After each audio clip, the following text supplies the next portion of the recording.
Good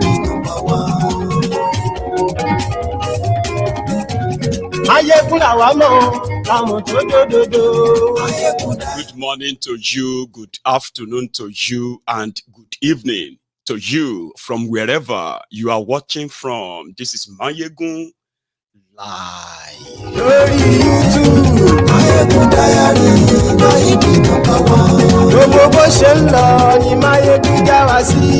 Happy Sunday to you too. Thank you so much for joining me. Share this broadcast. Invite your friends. Invite your not so friendly friends. And tell them Maiyegun today. Read the caption of the broadcast. Read the description as well. Like the broadcast. Share it. Sit back, relax, and enjoy the conversation.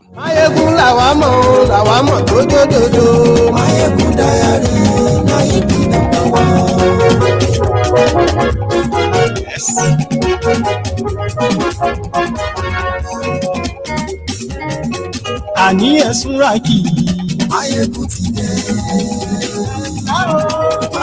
know it is Sunday sermon. It is a no holds bar session. If you have a very light skin, soft, thin skins, don't watch this broadcast. If you are politically correct, don't watch this broadcast. If you are a one Nigerianist, don't watch this broadcast.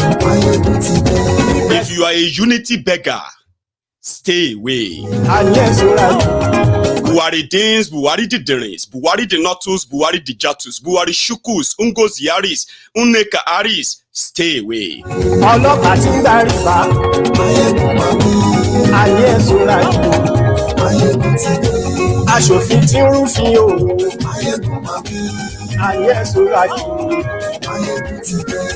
Olu, the Jaga bandits, was running away from interview invitations in America. He cannot face any camera without his interpreters beside him.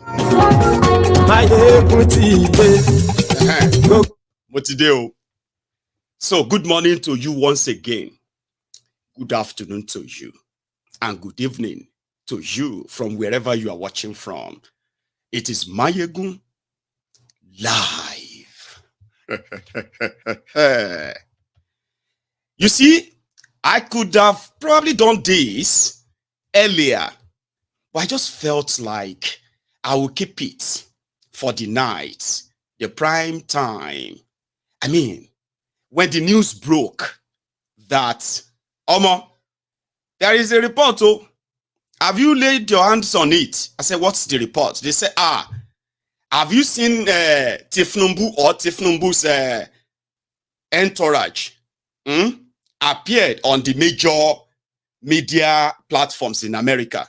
I said, well, I don't know. They didn't. They said that they were going to meet with Joe Biden. And there was actually an arrangement in their heads that they were going to be at the White House yesterday. But they said since Kolu arrived in America, in case if you are wondering why is the media not getting him or asking him questions, no, they always keep him away from them. They will never leave him alone.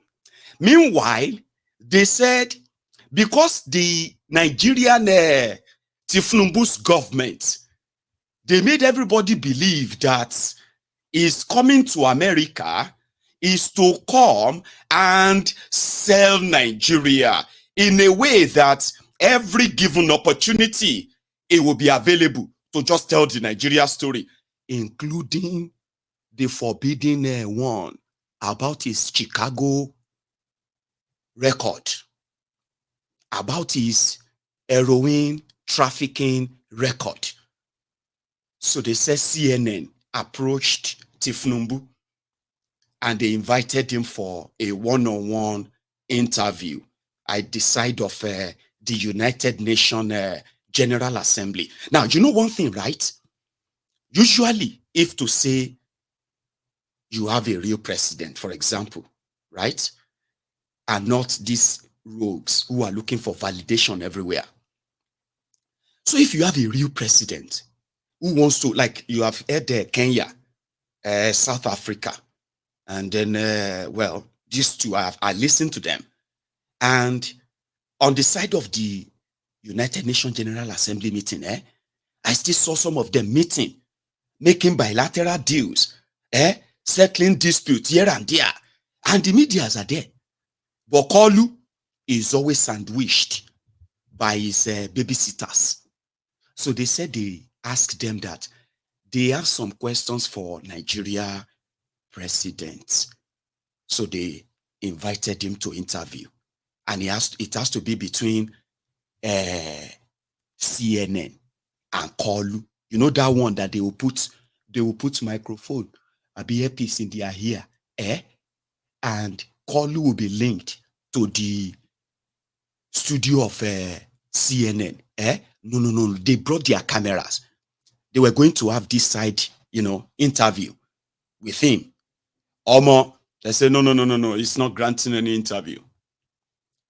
CNBC, I mean, what's that one of these your biggest TV stuff in America? CNBC, Abi? CNBC, CBS, Fox News, Houston News, New York News, all of them, they sent interview invitation to Kolu, the new controversial Presidiot of Nigeria. Baba, what we Kolu Ronnie. Kolu will not go to anywhere that you are going to leave him alone. I mean, no teleprompter, no passing of papers and all of that. Just him in front of CNN. Some of you would have suffered serious heart attack from the embarrassment. So ask yourself, how come even when Bokwari went to America, the illiterate Megadi Bokwari, he gave interview to CNN. The interview to this German media, DW. Is that not what they are called? This German media, DW. Bokwari gave interview. Even if he was going to say nonsense, you get, he was still there to say something. Kolu, this whole thing started from when they took him to France. What they wanted to show you is the fact that he's taking pictures with people so that they can then write all the lies of what never happened. Okay? The conversation that Kolu never had. So they will then write jargons and they will say, all these people were so mesmerized when they saw Kolu. Omo, they said he was running away from interview.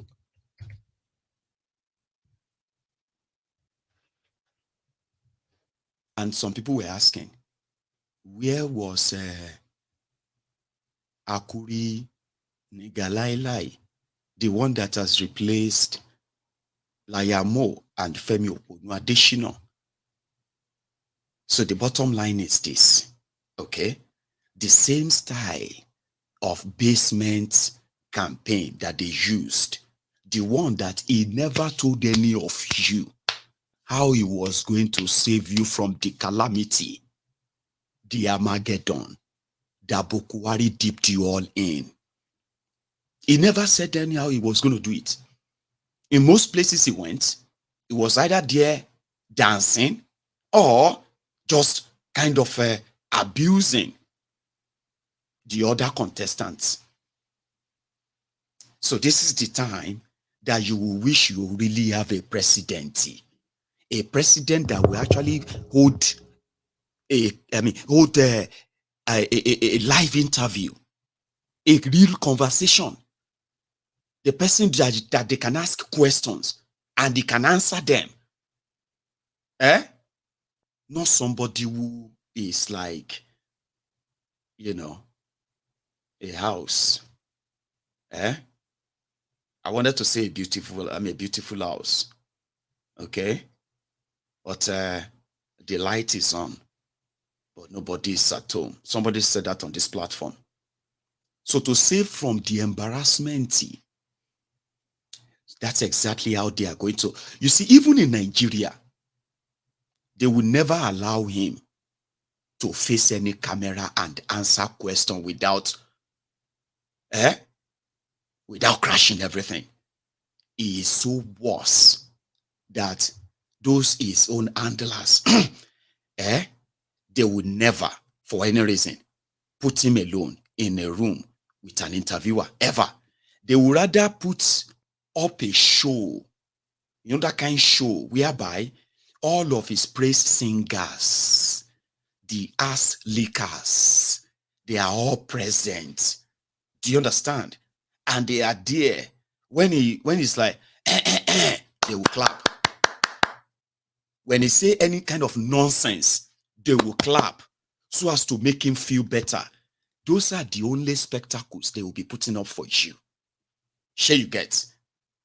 But where is, if they are looking for, we all know that Kolu is looking for serious legitimacy. All right?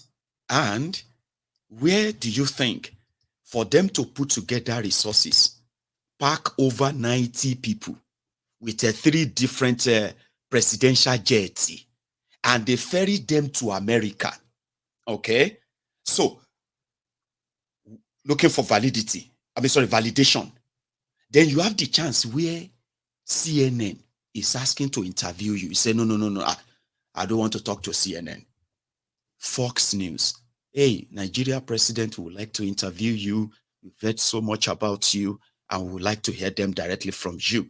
When would you like us to make that happen? No, Foxy. So any question you want to ask him, come and ask us. And Americans, and they are like, no. If we really want to ask you questions about your entourage and all of that, we would have asked one of you guys. No, we want to speak directly to the president himself. It is a normal thing. It's an opportunity for you to tell the American audience that you are good. Then the world that, listen, I am now in charge. These are the reforms I want to do. And this is how I'm going to go about them. Do you understand? Like, you'll be listening on, even if you are lying, at least you must have something upstairs. Call you no get anything upstairs. That is why the way they have, if you look at the way all of them speak, they love to use buzzwords, like big words, so that it will sound like they are intelligent. Absolute empty cans. They will say, they ran away. They can't let him face the world. He is a disgrace. They wanted to ask him about his Chicago record. And whatever you see on those American platforms, you don't enter and be that too. Sure, So they didn't want to risk it. They just wanted gatherings where Kolu is going to be sandwiched by these babysitters. Do you understand? No intelligent or intellectual conversation at all, other than blala, bulu, bala. As bad as some of you see Joe Biden, especially those of you who are not probably Democrats in America. I'm talking about your politics in America now, okay? As much as you see Joe Biden, whatever you see him as, to the standard of you in America, when you look at Tinubu, that even Joe Biden, they avoid them. You get that? The same way Donald Trump avoided Buhari until they told Donald Trump the Mugu is currently with about $500 million from his country. He wants to buy weapons from us. Oh, really? And he has the cash. Yes, he has the cash. Really? Nigeria. I thought it's a shithole country. I was like, yeah, it is, but they have cash. But this Buhari was going for second term. They needed the validation that Buhari is sound, is okay. So after coming back as a vegetable from London, so they boxed him inside the same presidential jet with $500 million in tow. Few or the Washington. All it took Donald Trump was just to take pictures with him. Immediately, they left the picture or whatever. He decided to have a chat with Buhari. You know, Donald Trump, is who he is. He is who he says he is, Abi. Immediately he started talking. They realized that, who is this Dumbo? Did you say this guy is actually like a president? I said, that's president of Nigeria. Really? This is part of what the Democrats used in chasing Donald Trump at the time, that he called Nigeria a shithole. And he called Buhari lifeless. So if you are hearing lifeless Buhari, it was Donald Trump that said, don't ever let that lifeless thing near me again. They said he said it like, just like that. So one of them who picked the conversation said, oh, Donald Trump called some African countries like Nigeria shithole. And they have this lifeless president. Like, Buhari was so lifeless. Like, there's no life in him. Remember, he was just recovering from that, the whole transplanting and the whole changing of his entire body parts that time from London. When he became this lifeless Buhari at the time. So it was Donald Trump. They bundled him there to go and give him $500 million for Tucano Jersey. Even though they took $1 billion. That's a true story, by the way.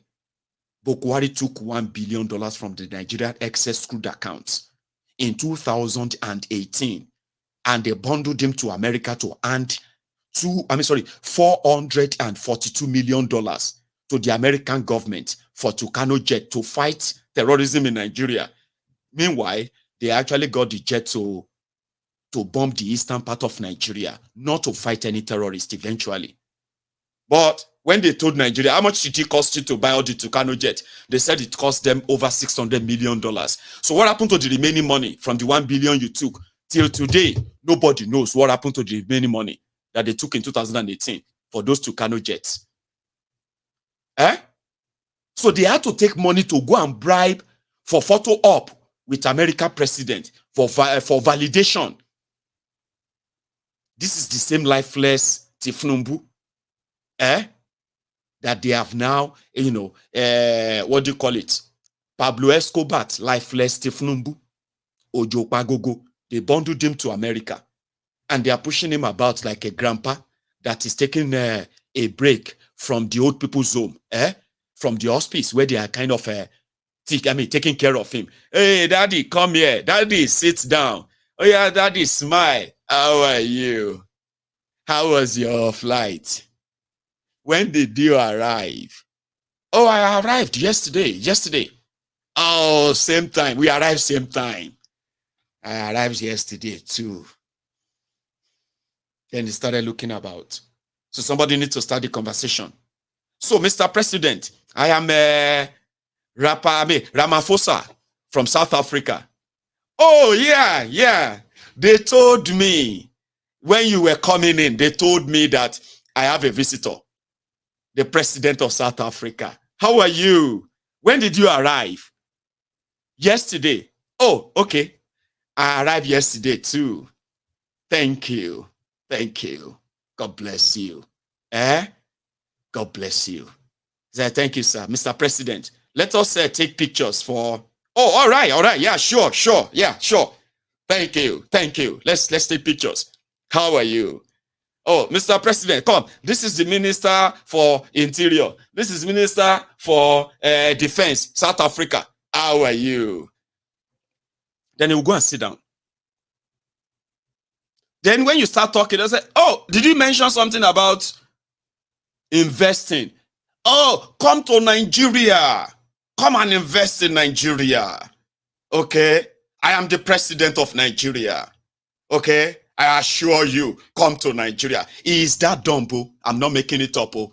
Be grateful to me that I could use my own imagination to tell you what day-to-day life is like for Tinubu, no matter how much of the packaging. You may not see it, fine. That is why they are hiring more people to work in their media. Go and check all of them. And see the number of people they are appointing to speak for them.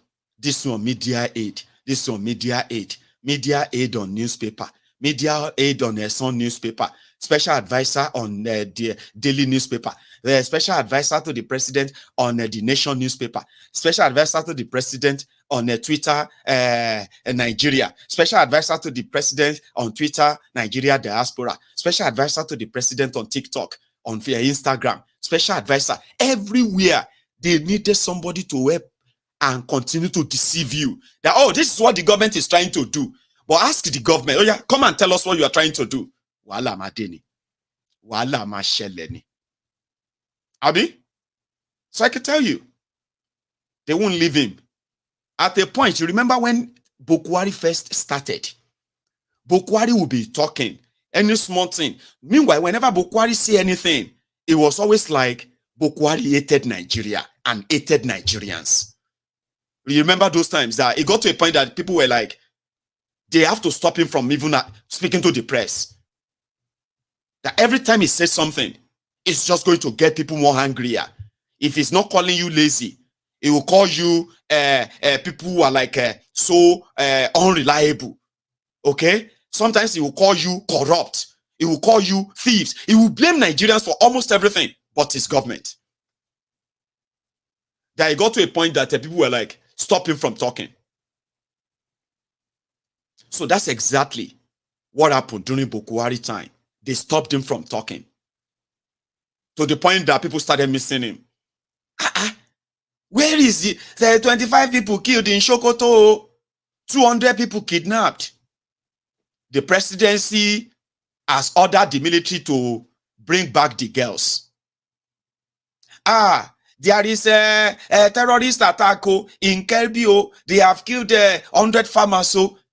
Bokwari expressed shock. He has ordered the military to bring back those that were kidnapped.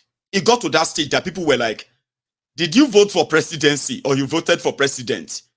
Bokwari had to disappear from Nigerians. He disappeared.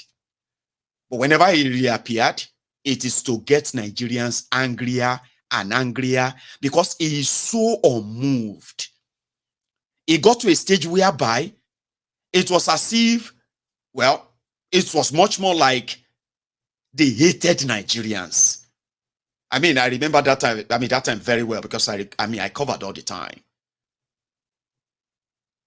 So Bokwari disappeared. They had to use the basement campaign strategy. Okay, for Tinubu, rigged the election, did all of that, and they are looking for validation today. The same Tinubu cannot face international media that they are paying so much money to say good things about him. They are paying a lot of them to say good things about Nigeria. Okay?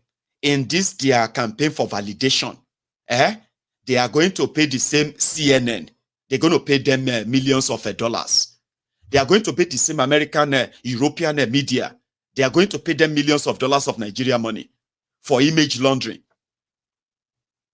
They will be trying to sell Tinubu as if to say something is really happening because he himself will never be able to say them. I mean, somebody way bad. That Atifku did, well, Atifku's people, they did 10 lies of Bokwari, of Tinubu in 3 months. There are many of those lies that you have heard though.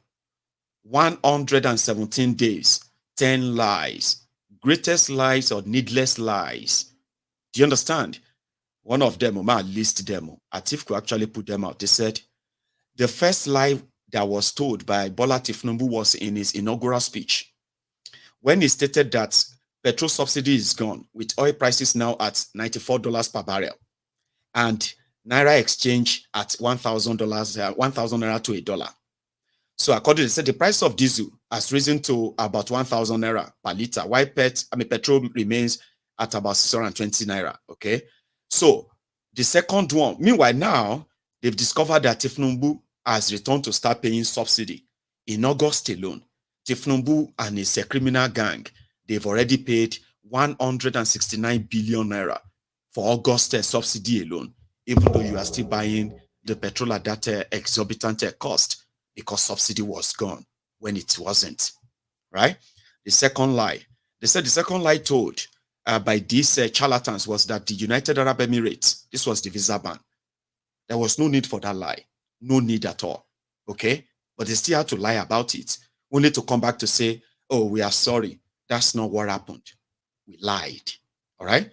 Here is another one. Said the third lie told by this deceptive government is that Tinubu was the first African president to ring the NASDAQ bell. Now, like I told you, they love to put up a show, spectacle, where Tinubu will be the, the lead performer. You understand? So whatever he does, they have to clap, they have to laugh, they have to make it look like he's intelligent. It is a show, it is a spectacle. Now, that's exactly what they put up at the New York Stock Exchange. So they came out for no reason to say he is the first African leader to ring a bell. The bell which ordinary dog, the ring bell, closing bell at the NASDAQ New York Exchange. So what, you know what they said when they came out, when they were caught? They said, okay, we are sorry. What happened was that the organizers of the event told us that Tinubu would be the first African president, and they did not bother to cross-check it. So they just told everybody like that. I won't weary. Here is another one. The fourth lie in 117 days. So when liars tell you something, you don't turn around and say, but I mean, let us wait and see. You don't wait and see, because whatever comes out of their mouth is pure lies. You will regret waiting to see. I'm still coming. Here is another one that Atifku's camp actually pointed out. They said another lie was a statement issued by Akuri Nigalailai on the 27th of August, where U.S. presidential envoy and Assistant Secretary of State for African Affairs, Ambassador Molifi, was quoted as saying, in quotes, President Joe Biden is asking to meet with you on the sidelines of UNGA, United Nations General Assembly meeting, and you are the only African leader he has requested to meet. It is a mark of high regard for your leadership. That was what Akuri Nigalailai said. American ambassador, be under secretary, our assistant secretary, presidential envoy on African affairs. They said she brought a special invitation from Joe Biden because of his high regard for Kalu Pablo. So this was what Akuri Nigalailai said. Now, Kalu have spent over 1 week in America, and Joe Biden has avoided him like a contagion. There should be an explanation for that, because it's a lie. I told you. You remember that day I was playing that video? The video where Akuri Nigalailai was telling the press conference inside the asshole rock, where he was saying Tinubu was going to meet chief executive of Apple, chief executive of General Motor, chief of executive of General Electric, chief Kinikon of Apple, chief Kinikon of Microsoft, president of this and that. And I said 80% of the nonsense he was saying were all lies. Sure, you remember? Oh yeah, waiting happen. No, why did Joe Biden avoided Kalu like Oni Warapa? Somebody will get Warapa. Ask your neighbor, what is Warapa? Tap your neighbor, what is Warapa? When you get that, people used to kind of avoid you. When you don't have it, you won't understand. However, is a contagion. Going forward, there is another lie. They said the fifth lie was claiming by Tinubu on the floor of NASDAQ, where he stated that we have retooled the exchange rate to a reliable, dependable one-figure floating of the naira. Hey, you are free to take in your money and bring out your money. But this is another lie from the pit of hell. The exchange rate on the I&E window is about 780 naira to $1. In the black market, it is now over 1,000 naira to $1, which simply means there is no single exchange rate in Nigeria, which is a lie. Then, besides, foreign airlines still have over $600 million fund stock in Nigeria. Tinubu therefore lied when he said, you are free to take in your money and bring out your money. The world knows. Atiku is now listing that as one big lie that the world knows. But as a born liar, as a career criminal, somebody who lied for a living, and he has made so much money from doing so, he has escaped so many jail for doing so, we never know when he's lying. It just comes as a pastime to him. Like that, habitual lying. Let's lie. In this 21st century, 2023, where everything is at your fingertip, everything is here now. Okay? If you wanted to be lied to, it is your fault. In today's time, in this day and time, ladies and gentlemen, if anybody is lying to you, it is your fault. Not when you have money to lose as well, or even your life. So Bokolu didn't care. He told the lie anyway. Another one. They said that on August 14, sixth lie, the Nigeria government said on its official Twitter handle that the Nigeria Air Force struck terrorist gathering at Kurebe in Shiroro local government area of Niger State. The government claimed that the terrorists were neutralized. Well, that was a lie, a propaganda that was sort of unveiled, or sort of exposed rather, by the Premium Times, which according to this, Premium Times has now revealed in its latest report that this is nothing but propaganda, as those who were killed were innocent civilians, so they buried the news. Terrorists killed 36 soldiers. They shot down one military helicopter. And the Nigeria government went back to kill civilians. Okay? And they claimed to have neutralized terrorists, which is a lie, a crime. It won't be the first time that the Nigeria Air Force, Nigeria military, they will coordinate a state-sponsored terrorism whereby innocent people are slaughtered and they call them terrorists. Okay? And in order to bury the news, any media or journalist that try to cover or expose that is considered exposing the state secrets, committing treason. And since they are criminals, who can tell what is a crime? What is crime? They have power now that they can tell you what is crime and what is not a crime. So in this case, they can call you a criminal, a treasonable person who tried to cause problem in Nigeria.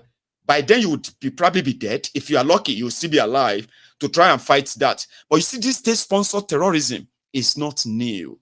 And Atif just mentioned one where they killed civilians, Nigerians, in Shiroro area. Civilians, that is the state-sponsored terrorism, whereby Nigeria is known for. It all started under Bokuwari. It is still happening under Tinubu, just so you know. But they came out, they said they neutralized terrorists. Here is another one. They said as part of Bola Tinubu's propaganda program, the Central Bank of Nigeria said on September 6, 2023, that within 2 weeks, it would inject 10 billion US dollars foreign exchange, into the foreign exchange market.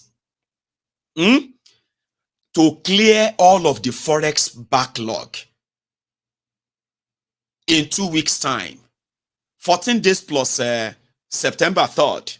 That should be them. They should have invested $10 billion in the Nigerian foreign exchange market in order to stabilize the falling naira.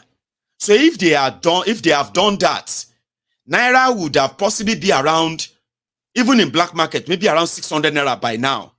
So they said 2 weeks. Today is 24th of September. Excuse me. Today is 24th of September.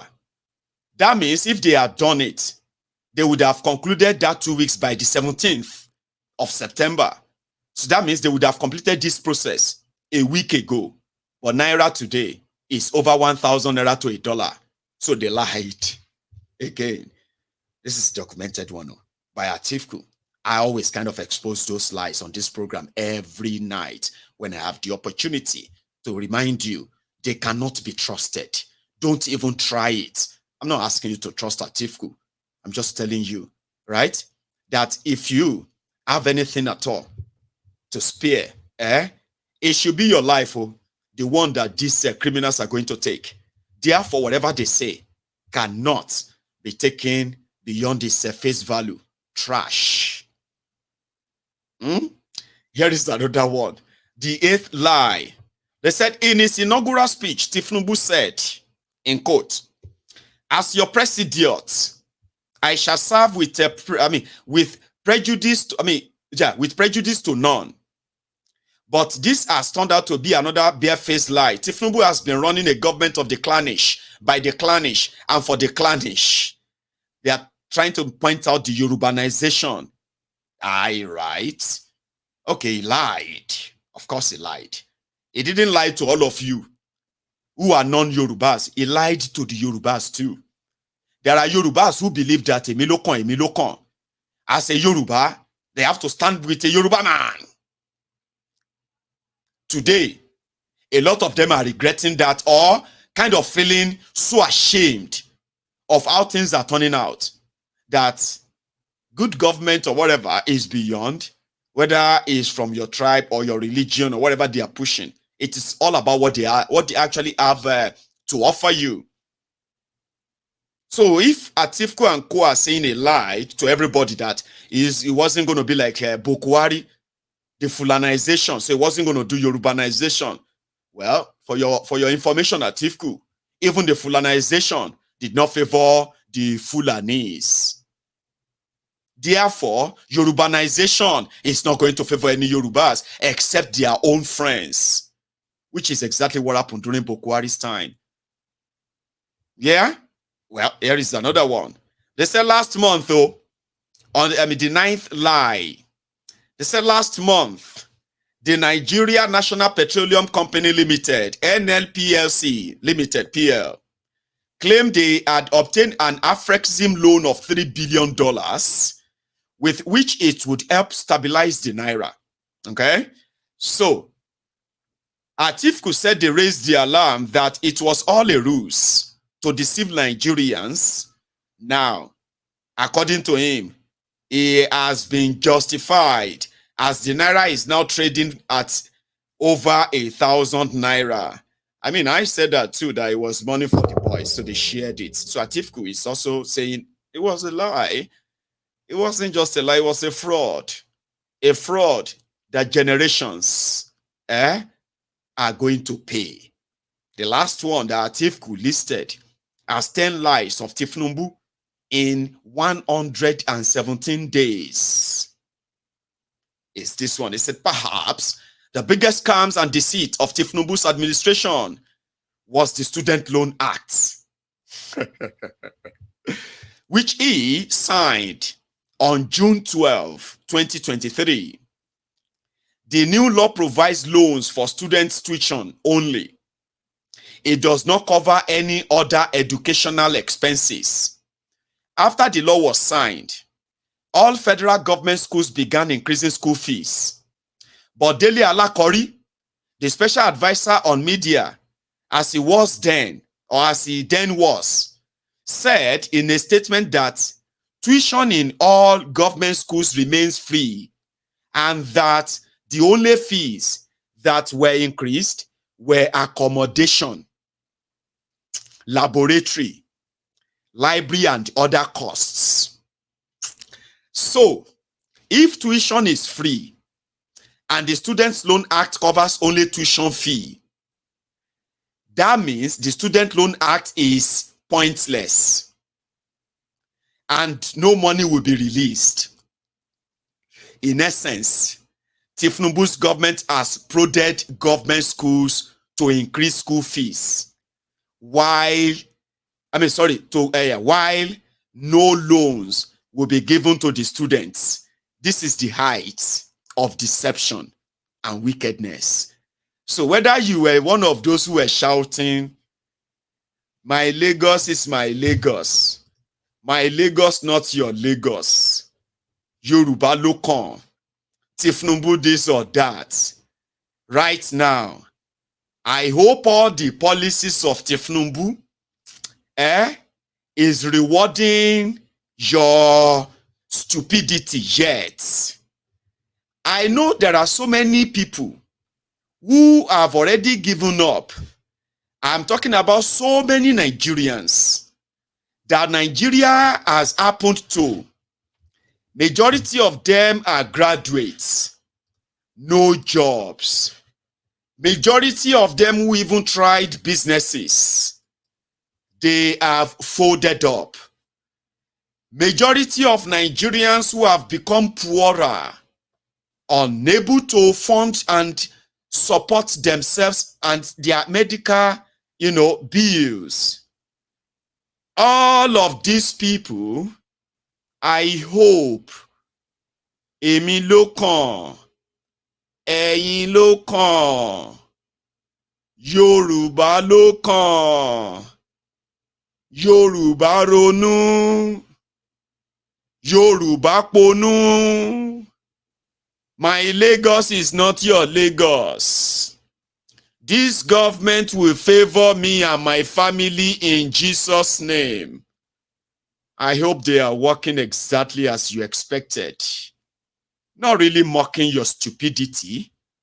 It is purely following the Yoruba proverb or adage or anything you want to call it. Pami. They said, when the eye is producing the gooey, there's something called gooey. God damn it. It's called that dirty thing, yeah? That thing within your eye when you wake up in the morning. Right? So Yoruba says, tí ojú bá ń ṣe ìpín, when your eye is producing ìpín, it is always better to remove the ìpín and show the eye that it is doing something very, very nasty and dirty. It is just a reminder, right? It's called gooey. Is it called gooey or what did they call that thing again? Tell me, what's it called again? You know what I'm saying?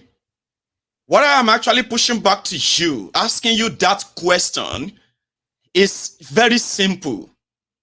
Choices have consequences. And when you make choices in life, indeed, you should be responsible enough to take responsibility for the consequences of such, decisions or choices you make. Right. This is your choice. Ẹ̀yin ló kàn, àwọn ló kàn. It's our turn. Go and hug transformer. Go and jump down from the bridge. Go to Third Mainland Bridge and do this to yourself. If you are not comfortable or happy with this APC, Egbekegbe, you can go to Togo, relocate to Lomé, bóyá Ghana ló fẹ́ lọ, or find a way straight down to Niger and leave Nigeria. Because according to them, asking them to do the right thing is a show of unpatriotism. We are unpatriotic. Okay? So I'm asking you, a gas. That's your cooking gas. I have heard you. I don't know what that simply means in practical form or in reality. They said it's going to go up by 800 naira. And indeed, to have that 12 kg cooking gas that you have mostly resorted to these days, you will be able to cough out over 18,000 naira of your money. Right? That is on you. Not just that. A lot of you are running helter-skelter everywhere right now, looking for that support, financial support. Listen to me. There is nothing wrong in seeking support when one indeed needs support. But everything is wrong when you give all your total support, your total backing, and you even turn to the backing dogs for these lunatics, for these criminals. A lot of you turned yourselves to social media bandits, Facebook adsmen, all because your choice is these criminals. Today, you are begging to pay for school fees. You are begging to pay the school fees of your own children.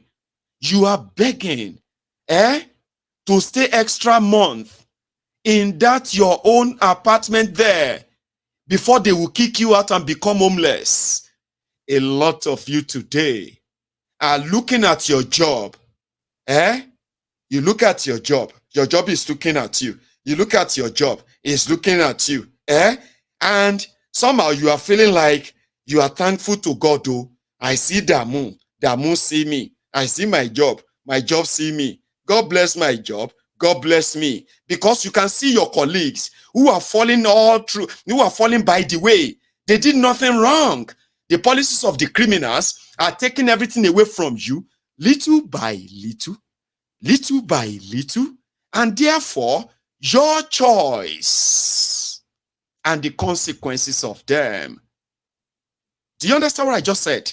There is nothing wrong in making up or making your choices. Okay? Right? Everything is wrong when you make those choices for criminals who are going to turn your life upside down. Then you're going to turn around and say, I need help. No, you can't get that help. You shouldn't. That would sound so inhuman. Oh, Maiyegun, you that is always preaching support and all of that. How could you say we shouldn't? No. There are some certain things that you need to know, which has become the norm. Nigeria reward bad behavior. Starting from the moment they have turned abnormalities to normalities. They have normalized abnormalities. They have now chosen never to be responsible for anything. Have you not noticed any? Somebody that is entrusted with money, for example, you are entrusted with money, not your money. It's not yours. Okay? And you're going to get paid for managing it. Then you decided to start spending people's money. You know they're going to ask for it. As you are buying cars, you are buying for your different wives. You are buying houses. You are buying land. People are seeing you as rich. They are seeing you as somebody who is smart. You know, you are procuring things that are totally out of this world, never in the range of your earning. But they said you are smart, but you are stealing. Then you are caught. Why did you do this? Please forgive me. I am so sorry. I am so sorry. I don't know what pushed me into all of this. What do you mean you don't know what pushed you into all of this? I'm so sorry. It's the work of the devil. Please forgive me. It's the work of the devil. Are you mad, Dini? The work of the devil. You don't spoil Ili Oba. You don't scatter entire Oba's kingdom. And you cannot even take responsibility. You are therefore blaming devil. You know something they said about Nigerians and the devil? They said when Nigerians are caught, whenever they were caught, and they have to put up lies, and they have to lie against the devil, that most of the time, even devil, they shock with the level of lies that people love to use in escaping responsibility. Why did you kill him? Why did you rape her? I mean, you are okay. You could have any woman you want. Why would you rape a child? What happened? I don't know. It was one woman. When I was a young boy, it was a one woman, old woman in our village. The old woman cursed my mother and said all my mothers, show madini. Take responsibility for goodness sake. So the people in government in Nigeria, politicians and their lackeys, their vuvuzelas and their ass lickers, they come from the flock of Nigerians. Nigerians, the leadership you see in Nigeria, they are the reflection of Nigerians themselves, where majority of us don't take responsibility. No, it's not me. It was the one who made me do it now. I wouldn't have done it. Trust me. Shebi, you know me very well. Shebi, you know me very well. Mrs. Musari, at least you can tell everybody about me now. You know that I'm a very clinical princess. At least you know me now. Innocent Obi, at least come and say it now. Shebi, you know me. You know I can never do this. It's the work of the devil. Please come and say it. I say, Maiyegun, are you sure it's the work of the devil? Are you sure? Baba Gio, are you not the one who was telling us about taking responsibility? Maiyegun, why can't you take responsibility? Hey, I'm the one, but you know, okay. What happened is that I'm not saying I didn't do it. I am just saying that, you see, it's because of, Maiyegun, Dake, shut up. Take responsibility. If you can take responsibility, maybe, just maybe, from the regrets you get from that decision that led to you being so embarrassed, if you kind of take responsibility from that experience, you are never going to want to do it again. Do you understand that? Nigeria politicians, they are not ready to take responsibility for anything. Okay? Rather than them being punished for that irresponsibility, the irresponsible Nigerians, they reward them. So when you reward people who have failed, instead of punishing them, what do you do? I mean, what do you think you are doing? You are encouraging them. And that is what Nigeria represents. You encourage them. You don't want to take responsibility. They don't want to take responsibility. Majority don't want to. You are pointing fingers at your government. Very corrupt. Very, very corrupt. Very bad people. Your government is pointing fingers at you. Look at them. Very foolish people. Ungrateful. Instead of them to be thanking us, they are always complaining.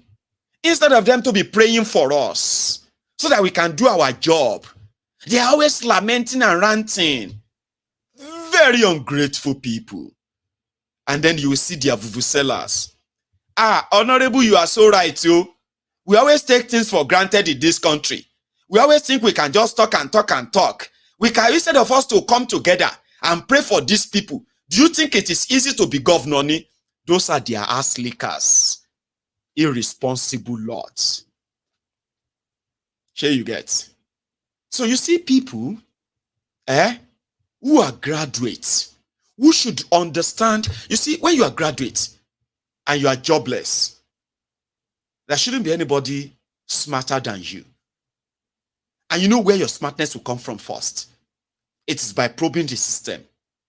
The system that sort of produced you. but at the same time, dump you because they don't need you. You are just a statistic, you are just a number in the scheme of things. So by the time you understand how they operate, you will put it upon, you would have to take it upon yourself to preach to other young people what this criminal enterprise represents, not find a space or a place where you self go get your own daily bread, your daily crumb from. They don't even give you bread, they give you crumbs. And that's the worst about poverty. Let's talk about poverty and what this does or what it has done. I remember some times ago, it was a Basket Mouth. You know that comedian, Basket Mouth? It was one of his jokes. You can say this was about maybe 15, 20 years ago. And I was still in Nigeria then. Okay? And I just picked something here. So, and Basket Mouth was like making a joke about cigarettes. And they said, at the back of every pack of cigarettes in Nigeria, it is boldly written that it's like a bold one, a big one. Smokers are liable to die young. So it's to encourage smokers to stop smoking. Okay? So Basket Mouth was now talking about a survey or a kind of a report that was out at the time. And that report was the Nigeria Tobacco Company in Nigeria, they declared the biggest profit of their own ever existence in Nigeria that year. Nigeria Breweries, they also declared this massive profit that same year. Even though Nigerians were lamenting and complaining for the hardship. This was under Obasanjo. The hardship, economic hardship, no job, life is too hard, life is so this, people were lamenting, complaining. So Basket Mouth was now joking about how come that the tobacco industry where they want people from smoking, are smoking more and they are making more money. Why? How? So he now said, Nigeria is so frustrating. That was then, oh, that Nigeria was so frustrating that so many young people want to die. Now, what is the point? That when they go to Aboki, the Malam to buy cigarettes, they will say, hey, Aboki, give me that one, that die young one, that one that says die young, die young. And when they are smoking the die young, they are also drowning their frustration with the bottles of beer from the Nigeria Brewery. So in the life of the frustrated Nigerians, it was more money for the tobacco and alcohol industry. It was like a joke, but it was a reality at the time. Die young, poverty. On this same, when things started getting worse and worse, and to what we have today, then we started hearing that there were people, young people, who were looking for where to sell their own organs. Are you following me? As the poverty and the frustration continues to grow, the population continues to grow, and the government had no real plan for every of this Nigerian that is being given birth to, no plan for them, right? The population continues to grow, the poverty continues to grow, the corruption continues to grow, the irresponsibility continues to grow, and it has brought us to this state where we now have the poverty capital of the world called Nigeria. People want to sell their organs. They didn't care about the health complication or implication of all of this. The poverty made it they make it look so ordinary when they're having these chats. I was in Nigeria. I have had my own friends joked about it, even though we felt like we were serious about it, but we couldn't do it. None of my own friends probably did it that I would say I know of. But this was probably about 20 years ago, where young people were talking about how are they going to get out of poverty? What can I do to be out of poverty? Young people, because we have been so exposed to poverty at the very, very young age of our lives. And we have been so exposed to this same society where we are also expected to be so programmed and conditioned on how to behave, when to talk and when not to talk, and all that kind of social conditioning. We were not given any opportunity. We were not given any chance. We had no chance. So it was poverty first. As you learn to pronounce your first word, you can tell the poverty around you. So you grew up into it, inside it, and you started kind of devising how. What can you do? And the talk of selling your own organ was common among us then.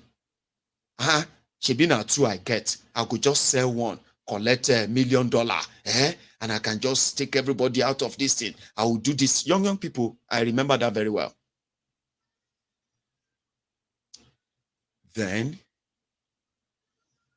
things got bad. That young people were luring your own friends, their own friends. What do you call it? Taking their drinks. Okay? In order to perform this operation of removing their kidneys. And if you remove your kidney, you are going to be on dialysis for the rest of your life. Or you are going to be on medication for the rest of your life. Your next kidney is not just going to grow back and everything is going to go back to normal. These were the ignorance that has sort of blinded a lot of us, which poverty has managed to keep that way in the mind of a lot of people. Policemen, they will kidnap Nigerians. If these Nigerians fail to pay them the extortion money, they will perform live surgery on them, remove their kidney when they are still alive. This report is evidence on different investigative reports, independent investigative reports on the atrocities of Nigerian police, the authority that should be going after organ harvesters, people who are killing Nigerians in droves, taking out their organs and selling them as a commodity to those who are ready to take them in the black market. It has now become like a pandemic. They just take it. A young boy that went for a medical treatment in Lagos State had his kidney removed. During the surgery that they said they wanted to carry out surgery, in the process of figuring out if they remove it, they find out, okay, they've removed this kidney. Who removed the kidney? Where they removed the kidney? The government that should pop that out. And why they are still saying that, the young boy is dead. The young boy died 2 days ago. Up to this moment, they cannot say the name of the hospital. They cannot say the name of those who performed the surgery. And as it is, they would rather say, don't spoil the name of the doctors, don't spoil the name of this. Or if they have enough political connections, they will just bury it as they are currently doing in Lagos. I don't know the name of the hospital.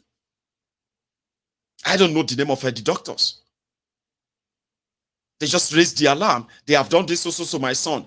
And my son's kidney is missing. And we didn't go there for kidney transplant or anything. They removed his kidney. Someone even went to go and see the boy in the hospital. Government hospital. There is another woman, by the way. in Plateau State that is also raising alarm. She went for appendicitis surgery to remove appendicitis.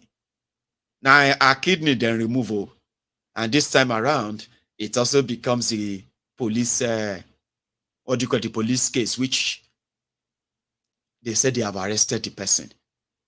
Organ harvesters, those who were willing to sell their own before, this time around you could go to a party, okay, and they will just say nick your, they call that thing, nick your drink, and you just pass out. By the time you wake up, you just wake up somewhere whereby you see an incision, they've removed something from you, and by the time you figure it out, now your kidney.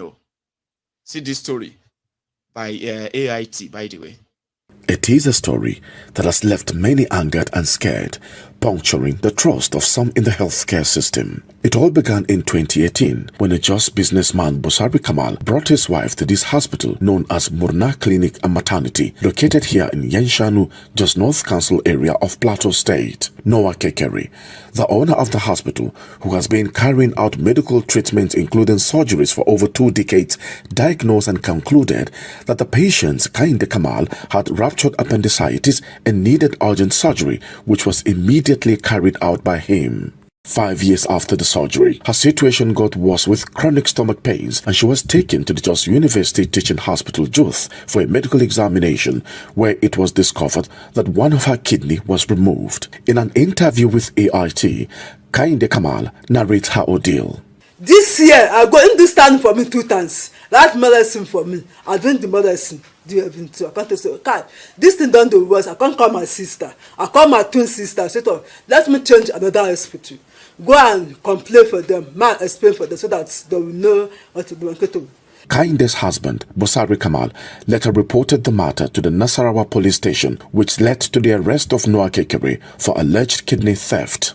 After the operation now, my wife kept on going to the same hospital for the past 5 years. I said she should go and conduct scanning from Jos University Teaching Hospital. So on getting there, that is why they shouted up. When they conduct the ultrasound scanning, all the doctors now shout on my wife that, Madam, why did you allow the person that can do the operation for you to remove your kidney? My wife said, no, they didn't remove anything from my body. They only removed the appendix. The doctor shouted on her.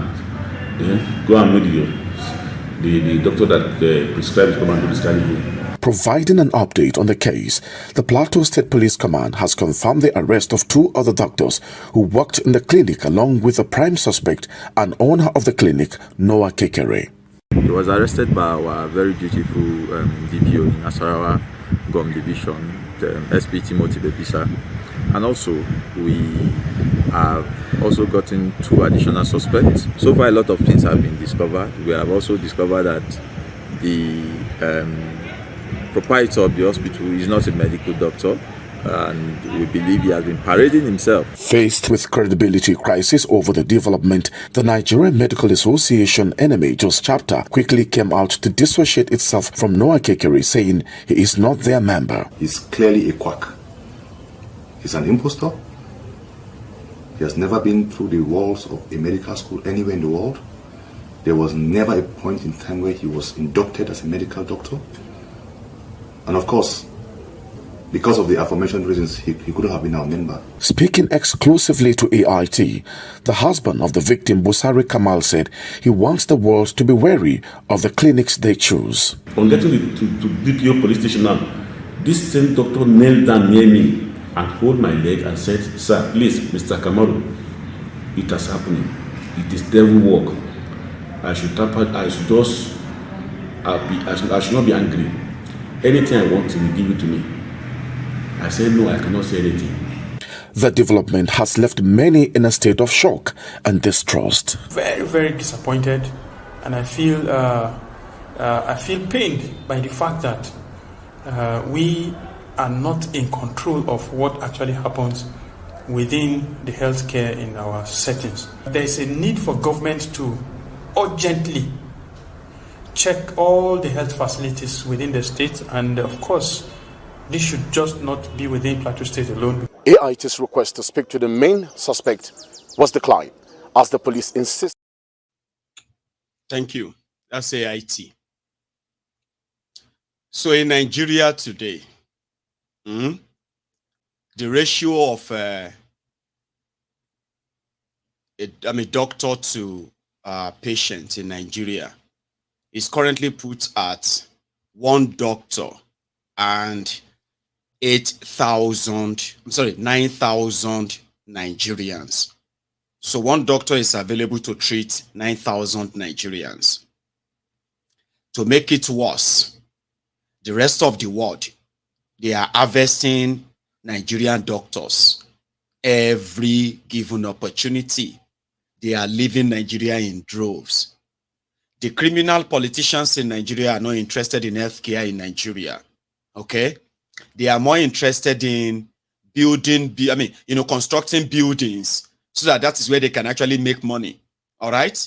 But what happened inside that building or the functionality of those building is none of their business. The welfare, the salary, and all of those packages for those who are going to be operating in those buildings is not really their business because their own doctors are abroad. So you don't have to worry. So Nigerians are now left with roadside doctors, corner house chemists, who are now prescribing or diagnosing Nigerians since they cannot mostly afford the available Medicare, which is also the failure of the criminals in government who gives no damn about what you do to care for your health. So when Kolu told all of you in America, the Abrodian Agbadorians, all of you, the Abrodian Lagos Abobakus, when he said they need you back in Nigeria, and to those of you who are like loving Nigeria from abroad, you see that vacuum that the failure of government in Nigeria has created.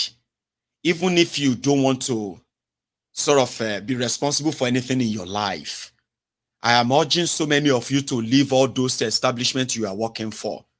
Those of you working in the medical care in America, the Abrodian Lagos Abobakus, the bigoted animals who are planting the seed of a division, tribal, religious division, ethnic division from your different base abroad.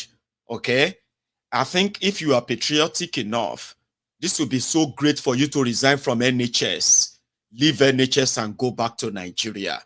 Take up all those facilities, offer your service to your fatherland, build Nigeria of your dream.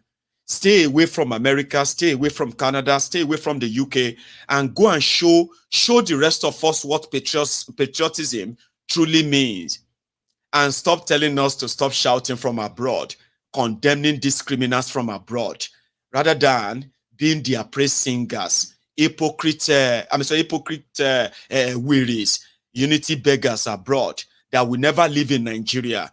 They will never let their whole family relocate back to Nigeria.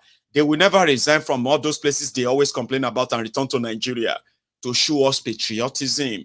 Hospitals need doctors. Hospital needs specialists in Nigeria. Nigeria that if Tinubu want to build need you. Olori Brukuni, we know you don't love Nigeria. Nobody really love Nigeria. Opportunist in Nigbogbo. When it, we say it is turn by turn Nigeria Limited. Okay, as they say. Now, when it comes to your turn, take your chance and go back to where you come from. That's why when they take everything from Nigeria, they take them abroad and put them there. When they die, they return them back to the burial ground, which is what they have made Nigeria. So Lori Bruku, you can stay in America, you can stay in Canada, you can stay in the UK, and continue to call us names and tell us to go back there so that they can lock us up enough to further keep the rest of the Uluri Brukus you are deceiving from your base in America, in Canada, in UK, and all these places. Okay, you will never relocate there because they say Miss Atani, you have escaped from Nigeria. You will never want to go back there and actually relive the life that you ran away from. Olori Brukunyi will not use that opportunity and tell the truth. To the Sugomus, the Afofungbemus in Nigeria, the fine barras in Nigeria, the ones that you always told that Rome was not built in a day. Hospitals have now been taken over by quacks. Okay, my family, your family members, they are now in the hands of quacks. Any of them could be killed anytime. The quack failed healthcare system in Nigeria killed my father. My money couldn't save him. His money couldn't save him. The same quackery, fake healthcare system in Nigeria killed my mother as well. It killed my both of my parents. Yeah, that's a fake. So I am speaking from the position of somebody who have suffered the loss of a failed healthcare system in Nigeria. And I'm also speaking from the position of somebody who could afford whatever healthcare cost it's going to be in that same Nigeria. For my parents, sure you get. But at the end of the day, just like many others who are currently in Nigeria still, your money will not be able to save you in a rotten, failed system. When it is your turn, and most of the time, it is going to be too late for you to actually move back and say, oh my God, Adoru Mochito, you will be dead before you actually know the truth. You know what I mean? That even with your money, a failed system in Nigeria will still kill you and your money will not save you. It killed my own parents. So you Olori Brukus who are also abroad telling us that we should be wishing Nigeria well when these criminals are doing everything to sink Nigeria. That's what they are doing. You are calling us unpatriotic. Now, the hospitals need doctors. They need specialists. They need those who are patriotic Nigerians. Nigeria. Show us what patriotism is all about. Okay? So when next you see some of these Ashiris abroad telling you or calling Maiyegun names, click their profile, check them. They are in London. Abi, the Ashiri pickpocket in London. Some of them are jobless in that same London, by the way. Pickpocketing, credit card fraudsters, how to milk the system. These are chances here in this the same UK. Open their profile and see what they are doing in the UK when they can be in Nigeria, helping Tifnumbu to build a beautiful Nigeria. They don't care. Nobody cares about Nigeria. You see those people you are following abroad who are telling you and they're writing beautiful things about Kolu. They are all chances waiting for their own turn. Once they get the call up, they will come back like Onoche. You remember Onoche? That woman.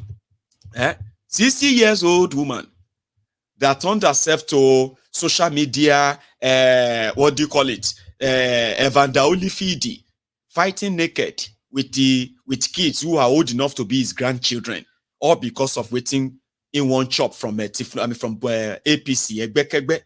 Sure you get. That is the life of some of the people who are abroad, though, telling you that they love Nigeria. I am proud of my country. I know a lot of people are always going to be saying nice things about Nigeria, even though I live in Canada. I love Nigeria. You don't love Nigeria.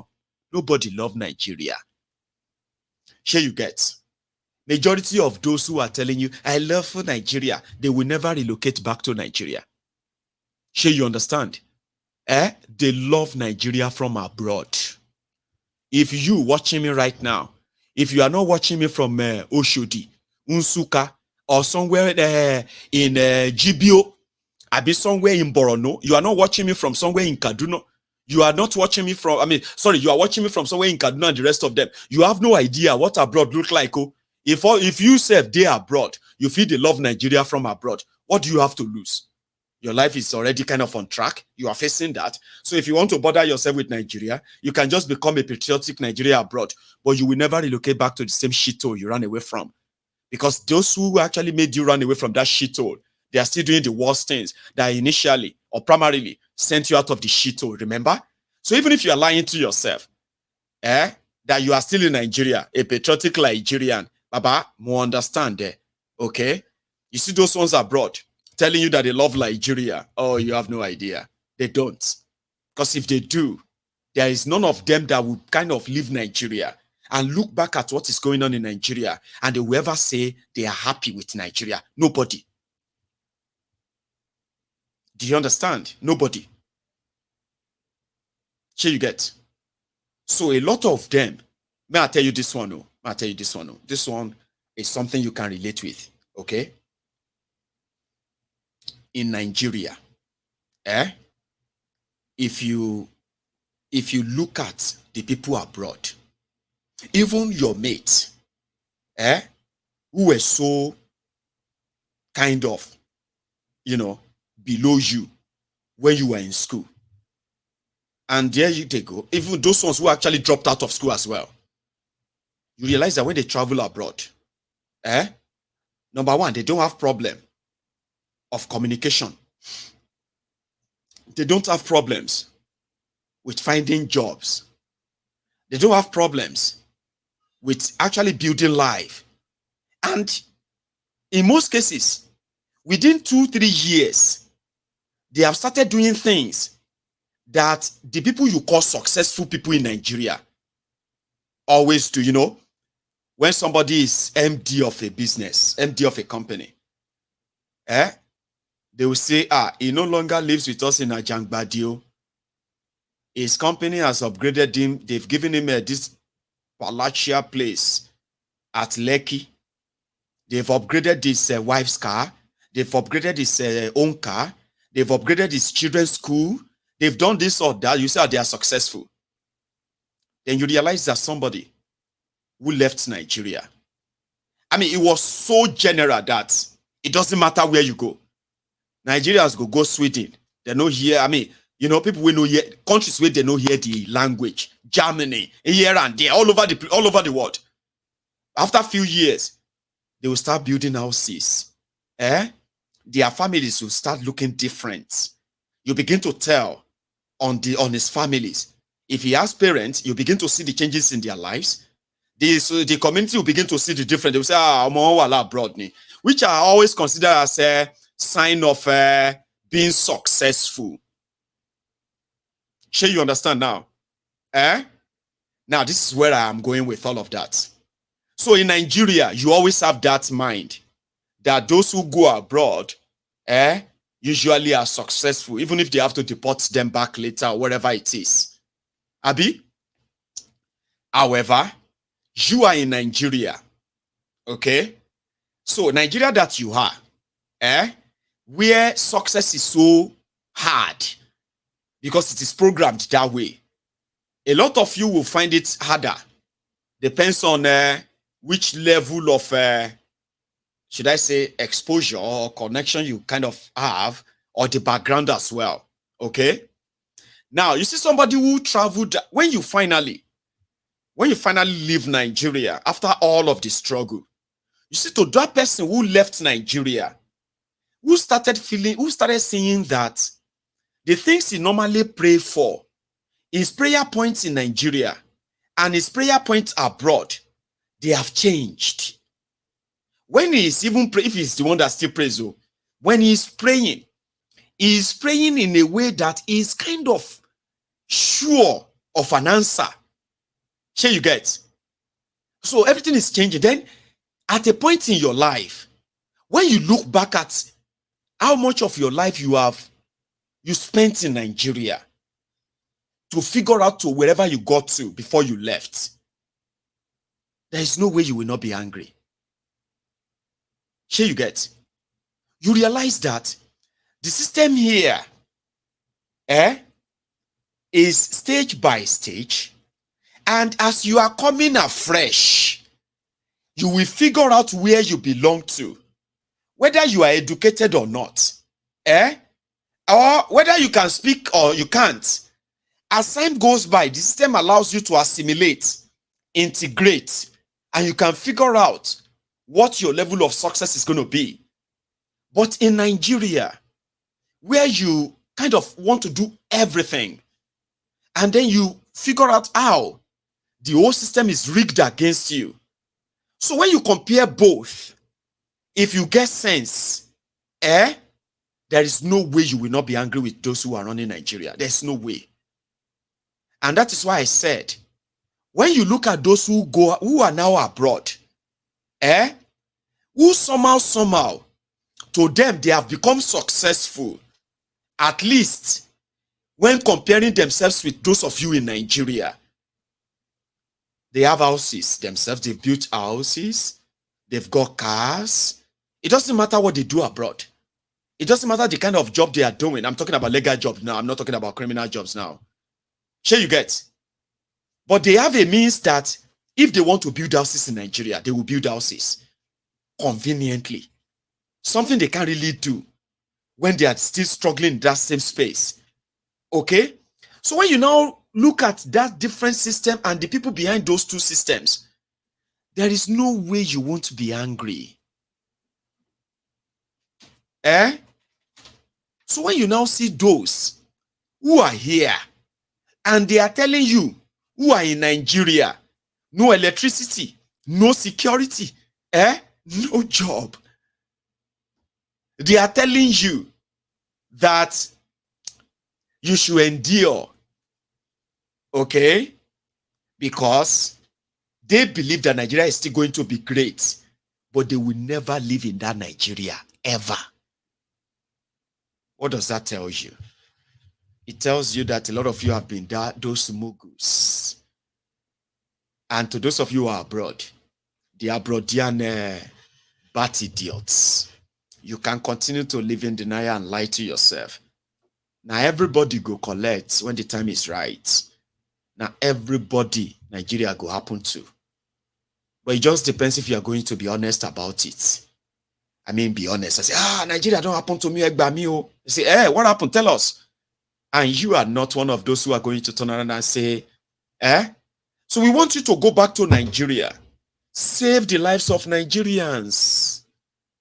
Go and render your expertise. Go and teach in the universities. Go and teach where you can actually teach moral. I mean, everything you have learned abroad. All the stuff you have learned, the experience you have got, go back. Tinubu need you. But we know you won't because you don't really love Nigeria. What majority of you love is your own time to oppress others. You want to return to Nigeria. You know, some of you enjoy.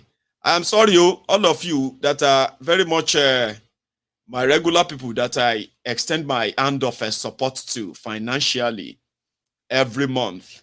Sure, you get what I mean? This is not about you, okay? But what I'm trying to say here is this.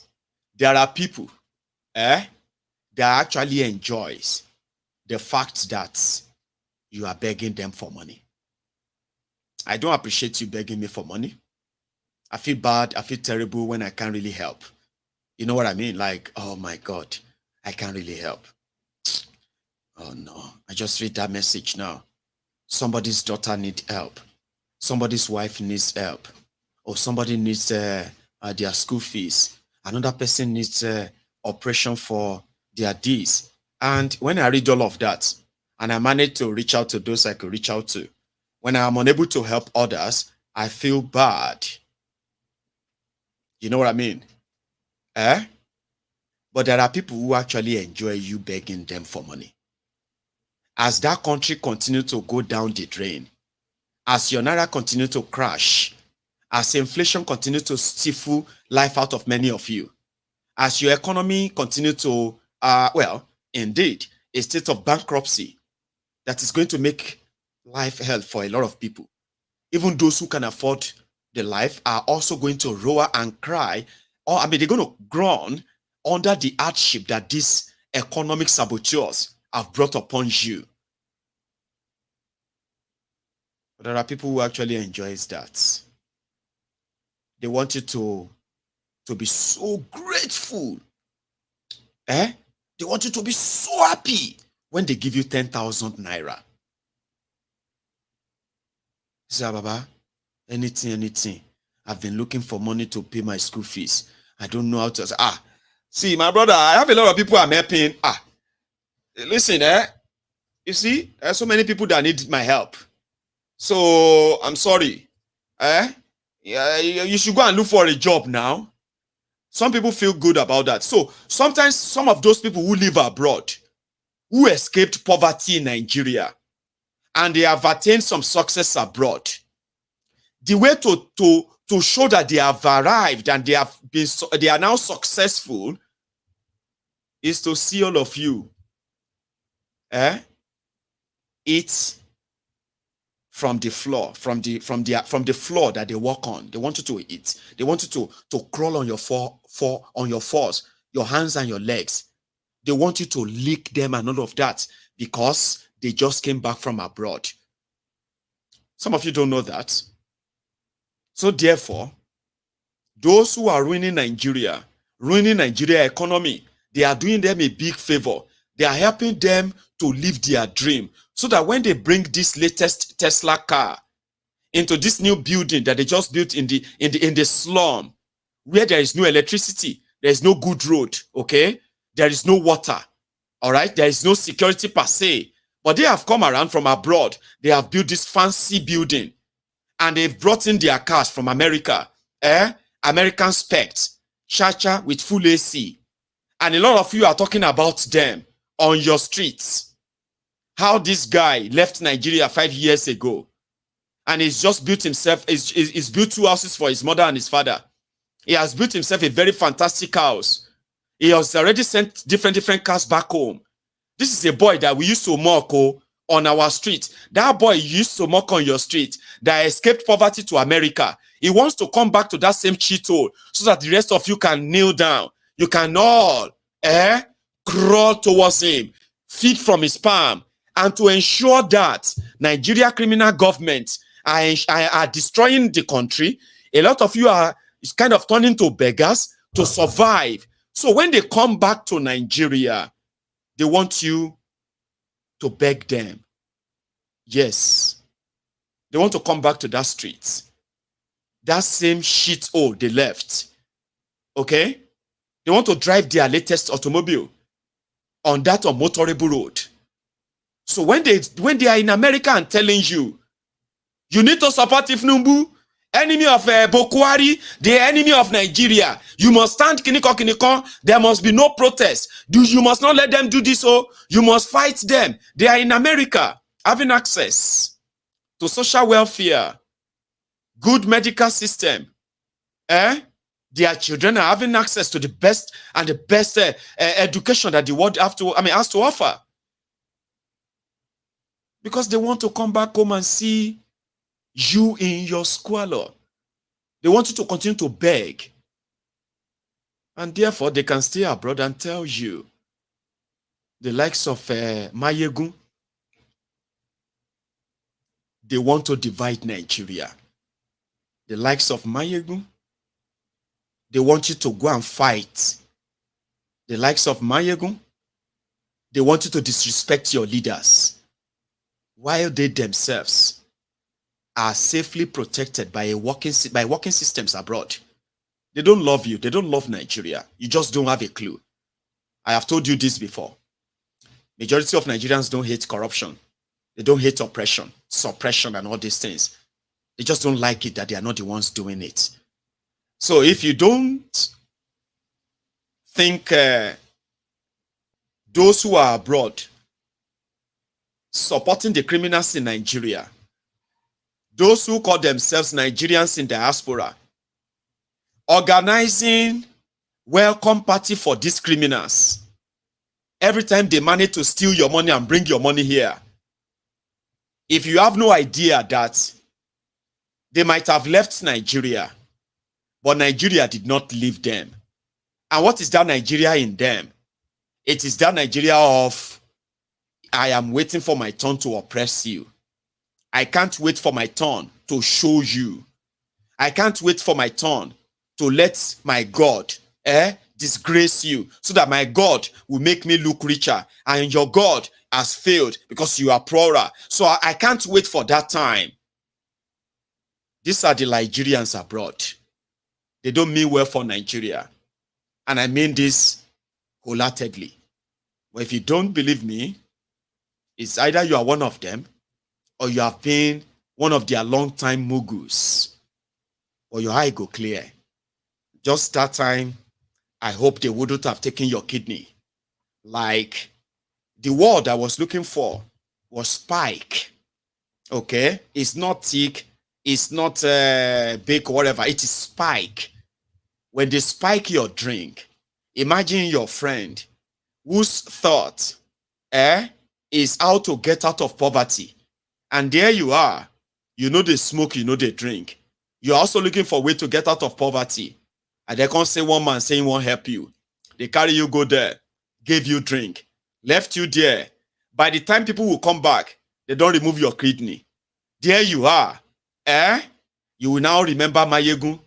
What a corrupted failed system does to the people who are ignorant of the direct impact of this on their lives. It is so many, multifaceted. And when they say, may Nigeria no happen to me, may Nigeria no happen to you, this is what they mean. It is not always the direct one that some of you look at.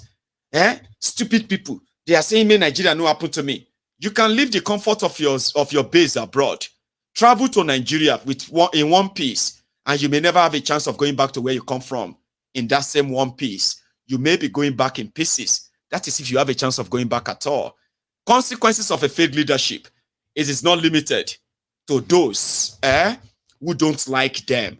It is, in fact, it will slaughter those who love them. Thank you very much, E8. Okay, I am supposed to. I'm supposed to read your text, and here we are, your super chats. So, dad has stroke 3 days, hospital, no treatment. Doctors was reading X-ray result upside down. My sis from US, a doctor had to show right way to read the X-ray. Imagine that to discharge my dad days later, he died on his way home. Stories plenty for how the system will affect you, even though you have the money. You have all the money.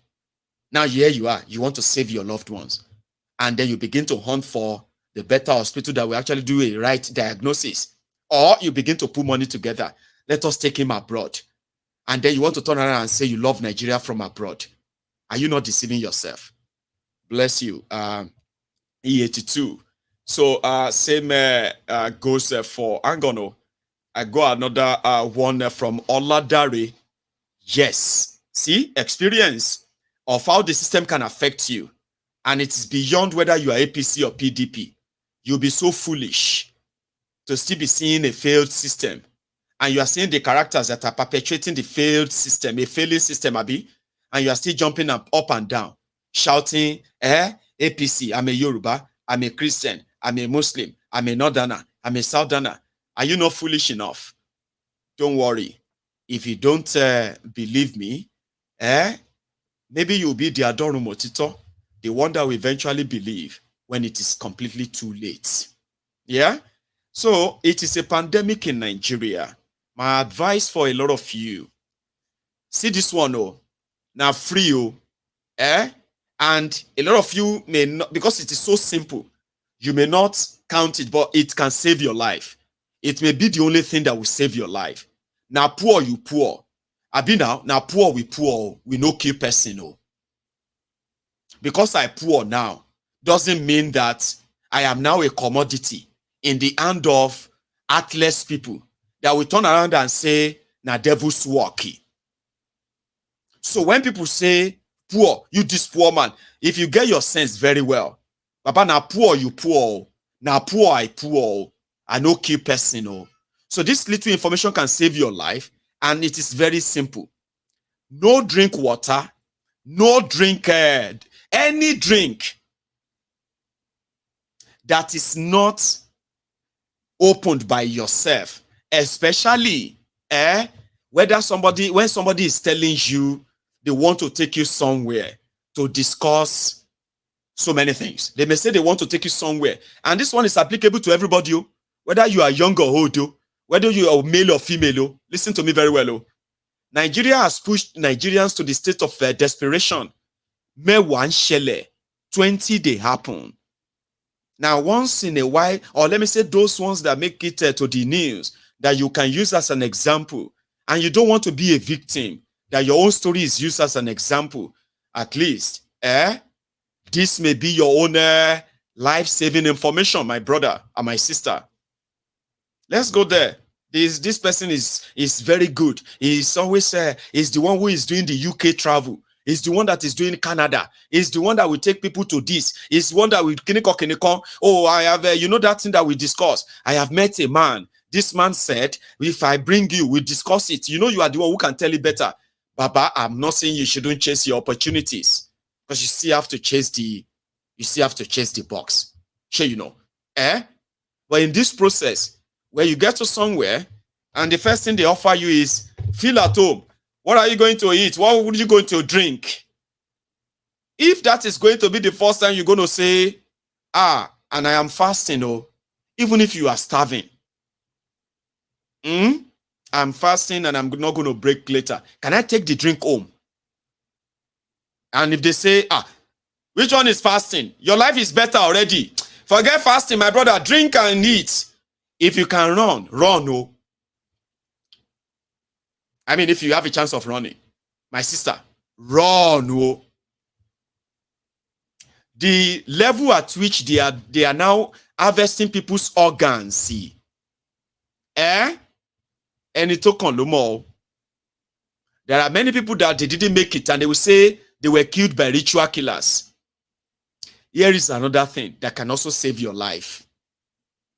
It is a $1 million tip. It can save your life. The crooked criminal policemen in Nigeria, whether na police, whether na army, whether na anything, listen, if you found yourself in the midst of the criminal police, whether fake or real, my brother, my sister, here is one thing you should never forget. Have a particular number, maybe not 1, maybe not 2, maybe not 3. Have them on speed dial. The people that you can give your location, that can track your location, that can track, including, you know what I mean, your movement. The reason is this. This may be your only lifesaver. I mean, even if you are going to end up being killed or dead, there will be a chance that those who are going to do that to you will be caught. Instead of just enter their hand and begin to pray to God, which is good, but security-wise, have these 3 people. Tell them the moment I have this kind of message sent to you, it is a SOS. Do everything within your power to raise alarm. Even if it's going to come out as false alarm, please raise the alarm. Because when I feel panicky on the road, especially with Nigeria police, there are those that will kidnap you. They will ask you for money to bail yourself. If you fail to bail yourself, they will go and hand you over to organ harvesters. And those ones, they have where they call their own portion in Nigerian police cell. They usually call them the abattoirs. Abattoirs, not where they are slaughtering cows or animals. It is where they are slaughtering Nigerians that are unable to pay them the demanded money. If you are lucky, and you are able to pay them the bribe and escape from them, if you are not lucky, remember that code. Let people know where you are. If you don't have that, what they call the find me, find my phone, find my location, location locator, and all of those apps, download them on your phone. It is one of the $1 million tip that may likely save your life in the case of eventuality. That is what they have pushed Nigerians into. The level of the increasing crime, when they are dishonest in the first place, how can they tackle something that they are dishonest or denying? The ones they will lie to cover. Or how can they investigate themselves? The criminals have taken over the asylum. We are at the mercy of the criminals. Nigeria can happen to anybody anytime until you end this old contraption. Might take call so that I won't cheat you up again. Tribe of Judah, lion, or the lion of the tribe of Judah. Thank you very much for your generosity, dear mom, right? That was very good of very kind of you, and very generous as well. Thank you. I am going to go and make my tea. I promise you, I have fixed that line. So I will take calls tonight. So if you have all you've kept you want to share, When I get back, you can share them. But remember this, like this broadcast, okay? Leave that comment section for a second, okay? Like the broadcast, especially on YouTube. Subscribe to my channel. And when I get back, I'll take your call. I promise this time around is fixed. I'm not going away. So don't go anywhere. I will be back.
Continue.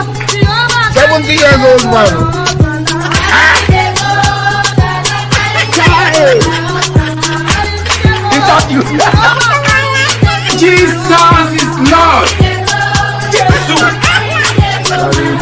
Is that you? Continue. 70 years old man. Charade. Is that you? Jesus is Lord.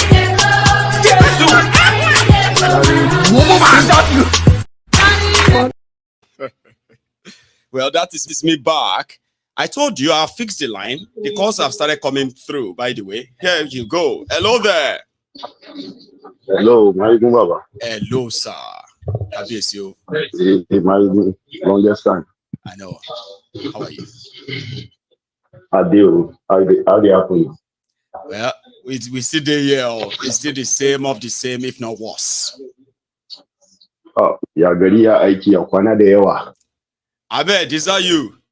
Yeah. Lafiya ko. Lafiya kalau. Yeah. Kana da lafiya. Lafiya kalau Maiyegun. Mata yara. Mata lafiya, yara lafiya kalau. Oh, I've missed you, Ahmed. Mama ambush me by mommy. You really ambush me. I was already learning these greetings. Look at you. Look at me. How are you? How is your service and all that? I know you've been like away. Maiyegun, I've been away. It's been like a long time, man. It's been a long time. I don't try. You get one day while they try, I won't come in. It's not easy. It can't be like saying, well, it's good to hear from you, by the way. I tell you.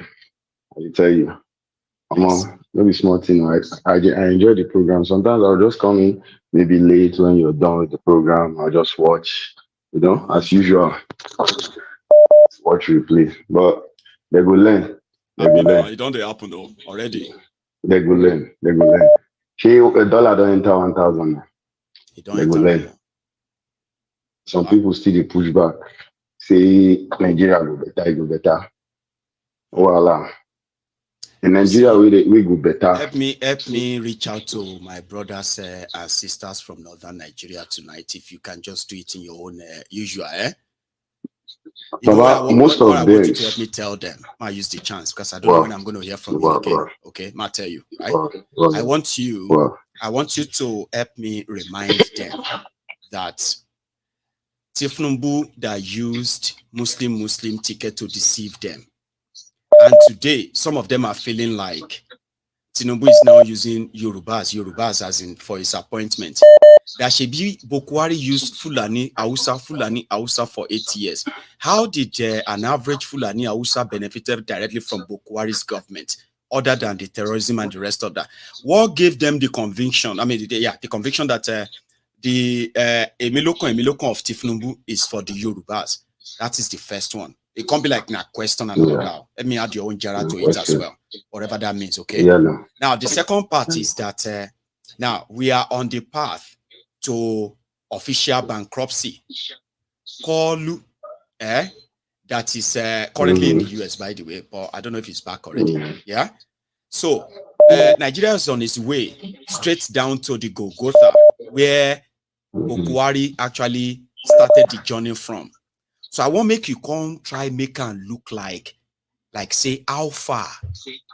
This is not taking long before the whole thing don't they catch up with everybody. If you can do that for me in 5 minutes, I'll be so grateful. Yeah. Oh, welcome today. It is Sunana Ahmed, but concern me asali bayarabe ne cikakke gaba da baya. Amma maganar gaskiya ko ina ta fito ya kamata kai maganar gaskiya. Ga wanda kuke ganin program ɗin ga na Maiyegun ba wai makiyinku bane. Yan arewa Maiyegun ba makiyinku bane.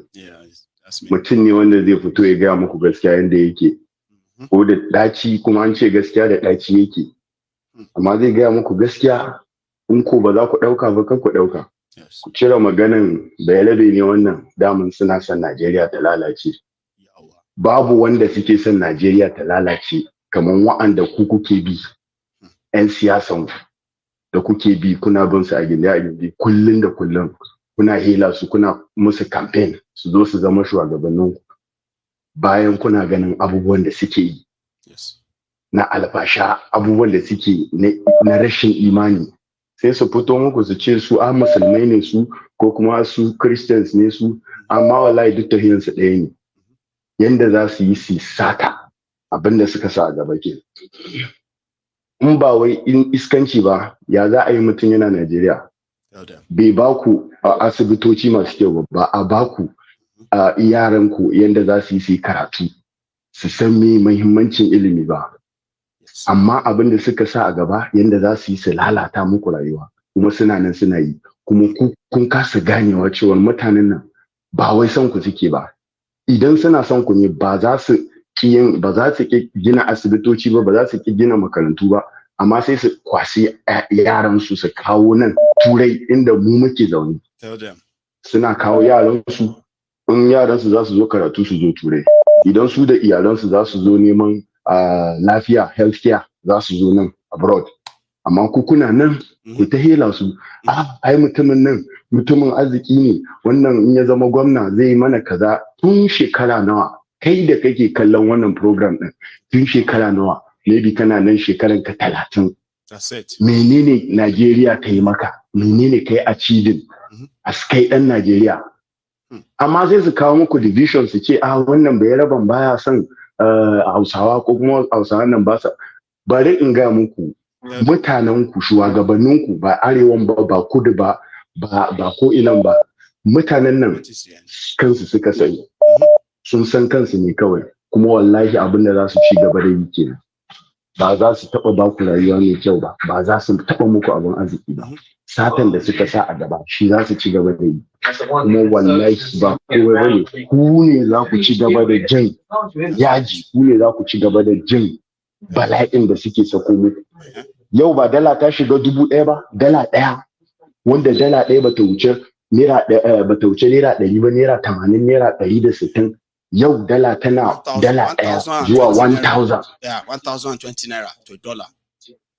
Mai fetur ya shiga bala'i, gas an shiga wani matsala. To ku ya za a yi in bar da rashin hankali wai ku ci gaba da biyan mutane, ku ce wai suna son muku abin alheri.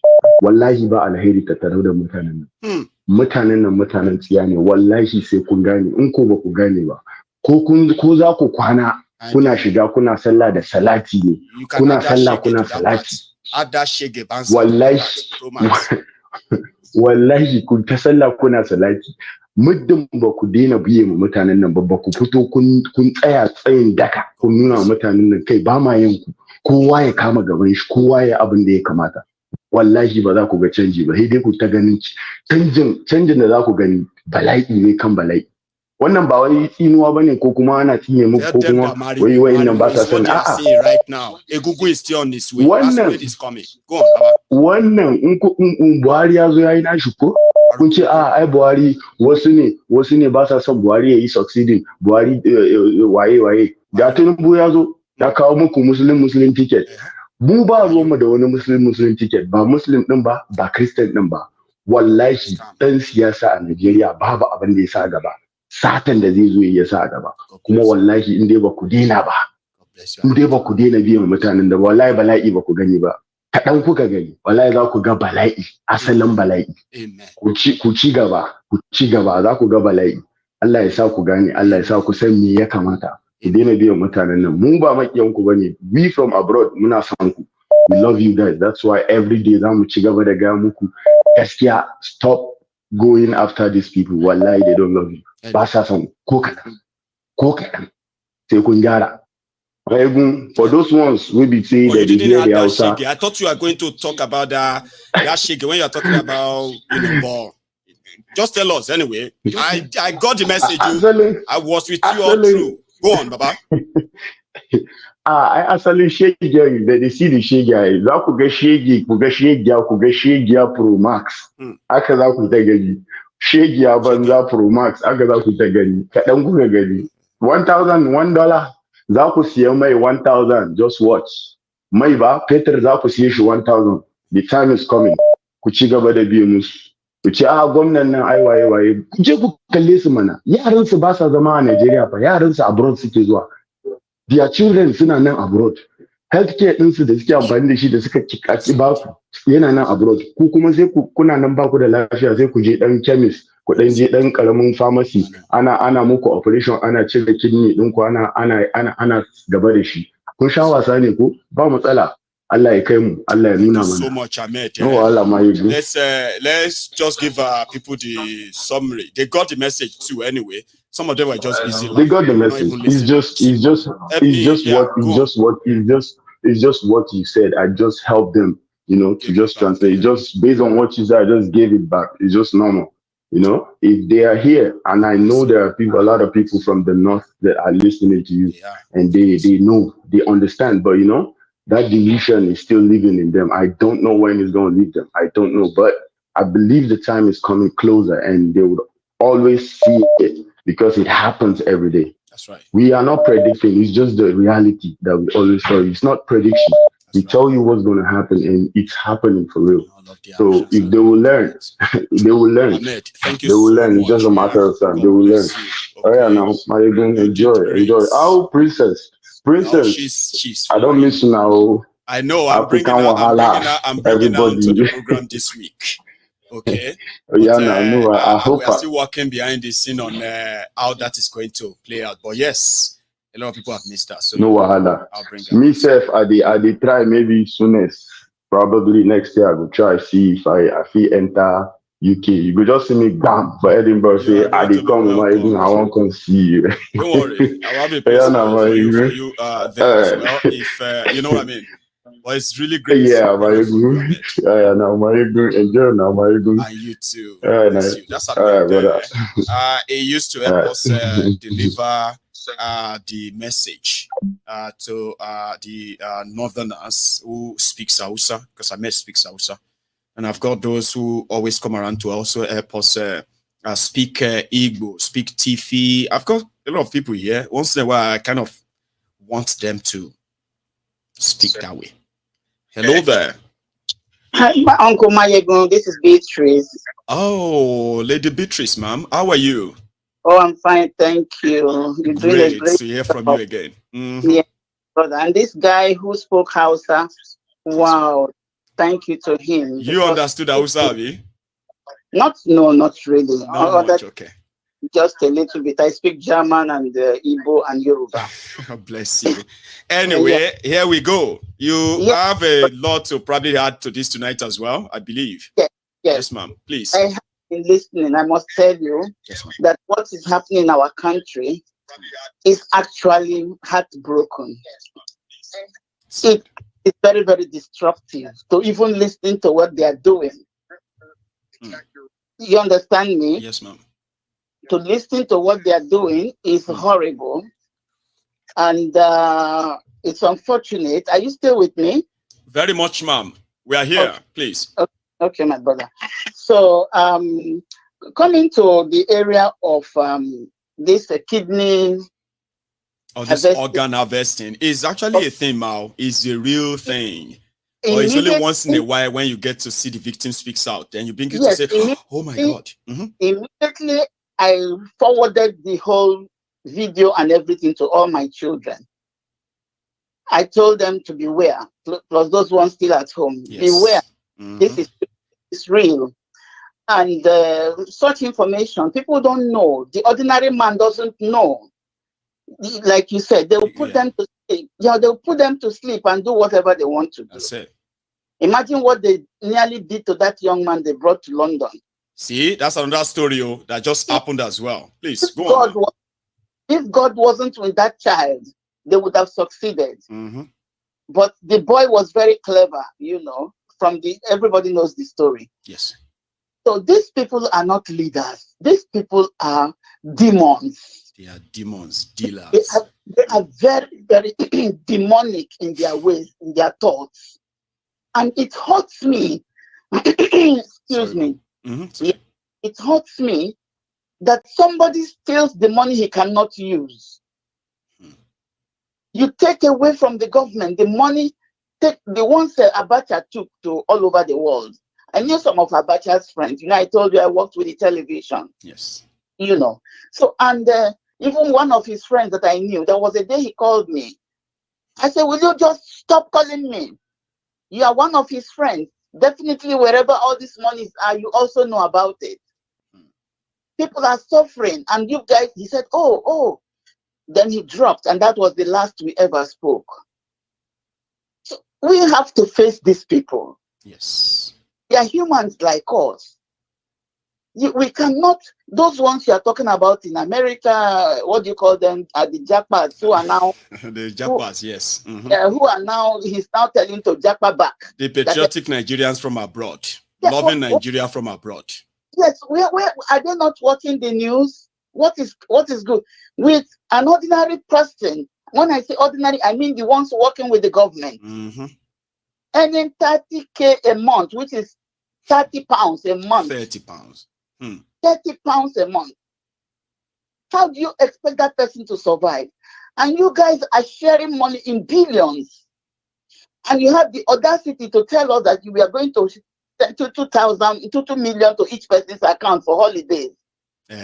Prayers, sending prayers to their bank account. Until they say stop the tape or stop the whatever. And then they started hiding and protecting themselves. But Nigerians know all these things. Why are we still behaving like fools? Why would anybody, if Tinubu, let me call him his name, if Tinubu can be doing what he's doing, everybody sees him as an Agbero. How is this Agbero now convincing PhD holders, convincing highly educated professors, they began to lie for him. They began to work with him. They forget that in every journey, there's always a calculation. That's right. What you sow, you will also reap it. Absolutely. They cannot hide. You cannot hide from God. That's right. And you cannot carry your family and run under the earth. You will be somewhere where people can notice that, is this not this person? So why are they doing this evil? As if it is a curse on all of them. As if it's a curse. You know, I think the reason why they continue to do it, is because they will never be punished for it. Nigeria rewards bad behavior. Punish them. Let the masses do the punishment. We all saw what happened in Egypt. We all saw what happened in some other countries. When these people can no longer, the people said, enough is enough. It doesn't matter how tribalism separates us. Everybody is suffering right now. That's right. Everybody. You don't, Hausa, Yoruba, Igbo, we are all suffering. No one is spared. If I tell you that before, my phone was always open, my, Libera to call Africa for cheap. But now I switch off my phone because the calls coming in so much. And I told you that I haven't worked for a long time because of my health. I suffered leukemia. Nigerians don't care whether you work, you live here. You've got to do something. For them, they're my relatives. They're I mean, you still have to because they've got who this one too. Exactly. If they ask from you and you cannot do it, you too, you cannot sleep. You feel bad. That's what I said earlier. So to save myself, because I'm the cancer they cannot see, but they're working on my immune system. Oh, bless you, ma'am. So I'm not supposed to be stressed. So in order to avoid any stress, I switch off my phone. But I'm not happy switching it off. Because those calling me, they are in desperate need of support. Are you getting me? I am with you. These people are sharing our money in billions. What are they going to do with it when the masses are suffering? Like it's the same all the time.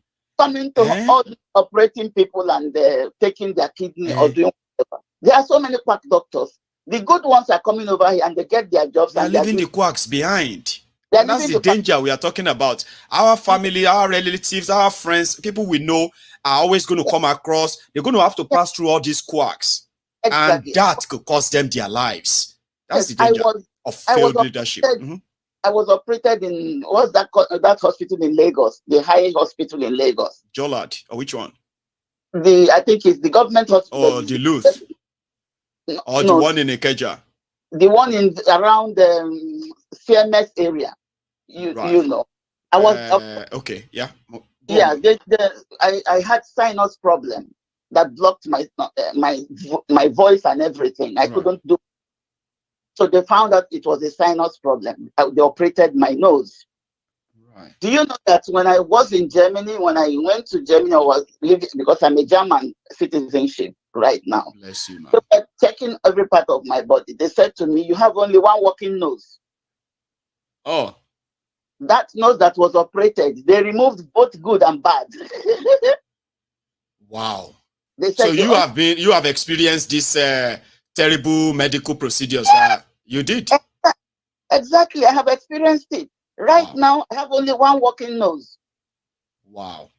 And that working nose is it goes very high. I can smell anything from everywhere, But the right one is not working at all. The German doctors. So that was messed up back in Nigeria.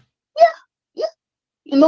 So when I was in television, a woman was trying to have a baby. They said they must operate her. The woman said, no, I want to push this baby.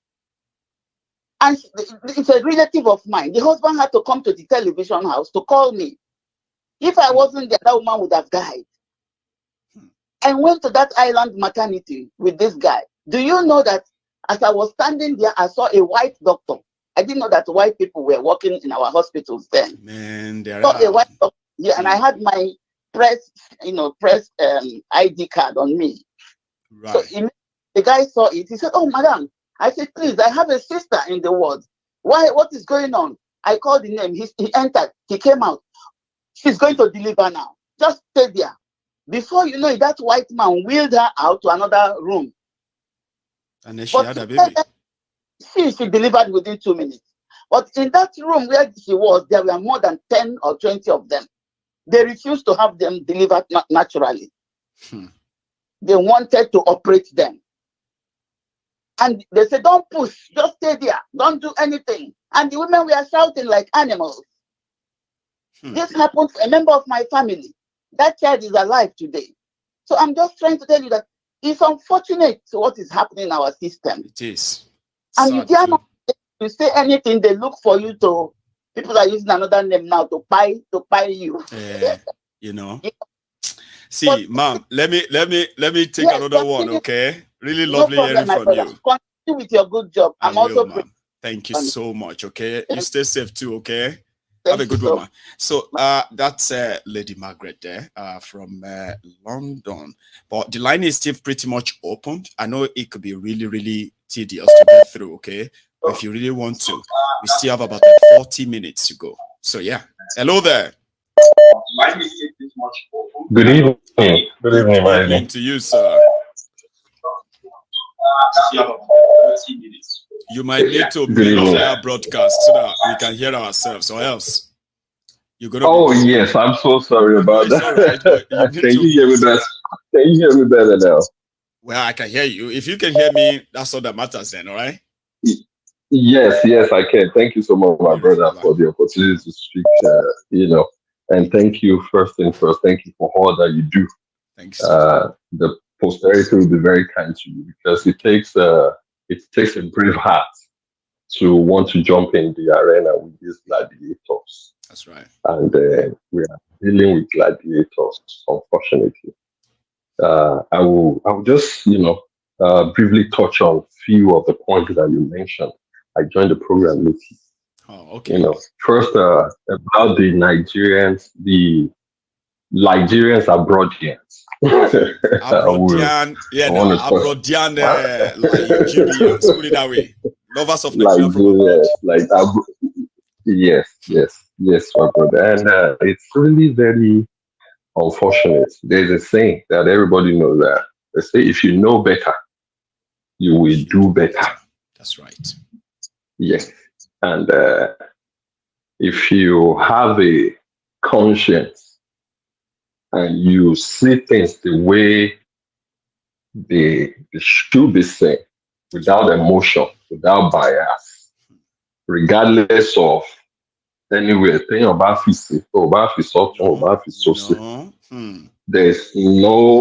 no difference. I mean, right is right, wrong is wrong. That is right. And it's so unfortunate that over 60 years, we still find ourselves at this very spot, and it's getting worse.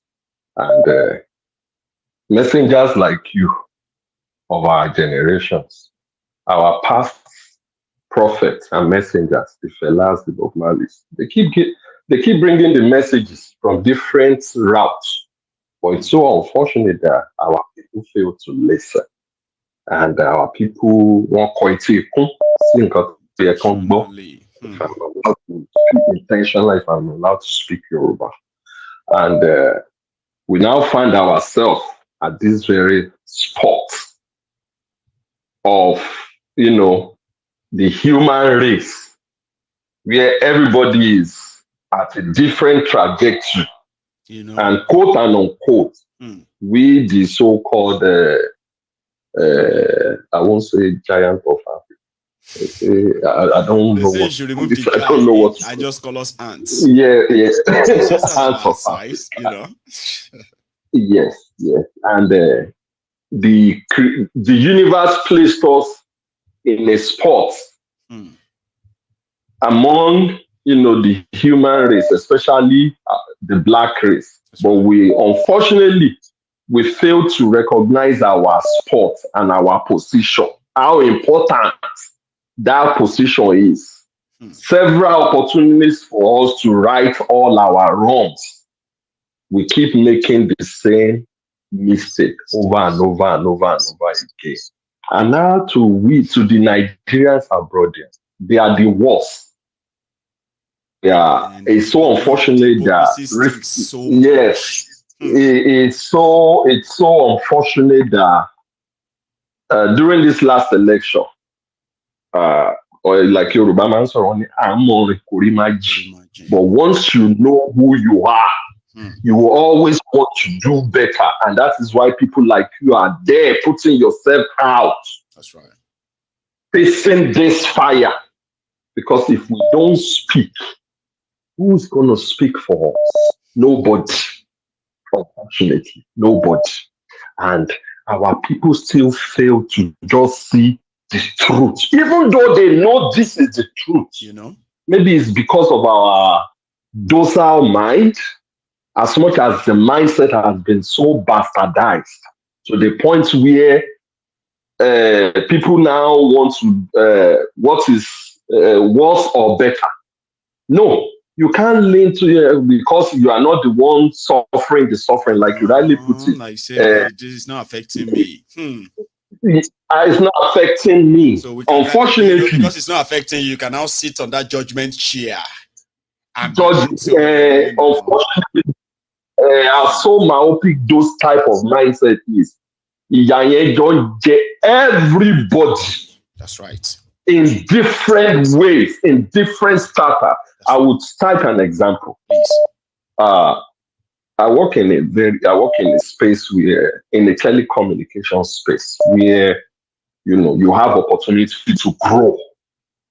On a team of about 70 people, we have only 2 Nigerians, 2 Africans. And those 2 Africans are Nigerians. Well qualified, skilled, with experience. But because of that name, Nigeria, my brother, position that they are due for, position they are qualified for, they are being overlooked because of the sensitivity of information that they will be privileged to have access to. Even though they are professionals with ethics. But because of that name, Nigeria, identified with you. Even you they keep overlooking them.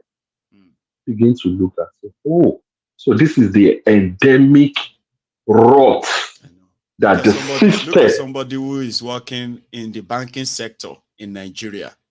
And they got the working visa to come to the UK. And they decided to go and apply at the UK bank. Okay? So when somehow a smart person, they got to a stage, but when they got to a stage of a background check, and they discovered that they just came from Nigeria, they have everything valid, though. All check everything, yeah? We are sorry, we can't really offer you that job. Now, we can't tell us, Baba, you the crazy, you just came from Nigeria 3 months ago. You are applying to start working with HSBC. You want to work with, I said, you say reason I'm now, you are coming from Nigeria. So I actually get the drift of what you're saying. It is a terrible stigma. That if you don't you will never understand it. I understand. Thank you. I'm using that analogy to open the mind of our people.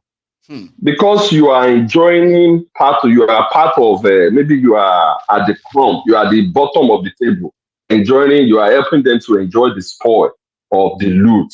Once they steal the money, they bring it overseas. You'll be their bag boy that help them to buy property in your name. Now acting like and you come on social media and pretending that they are in support of the people.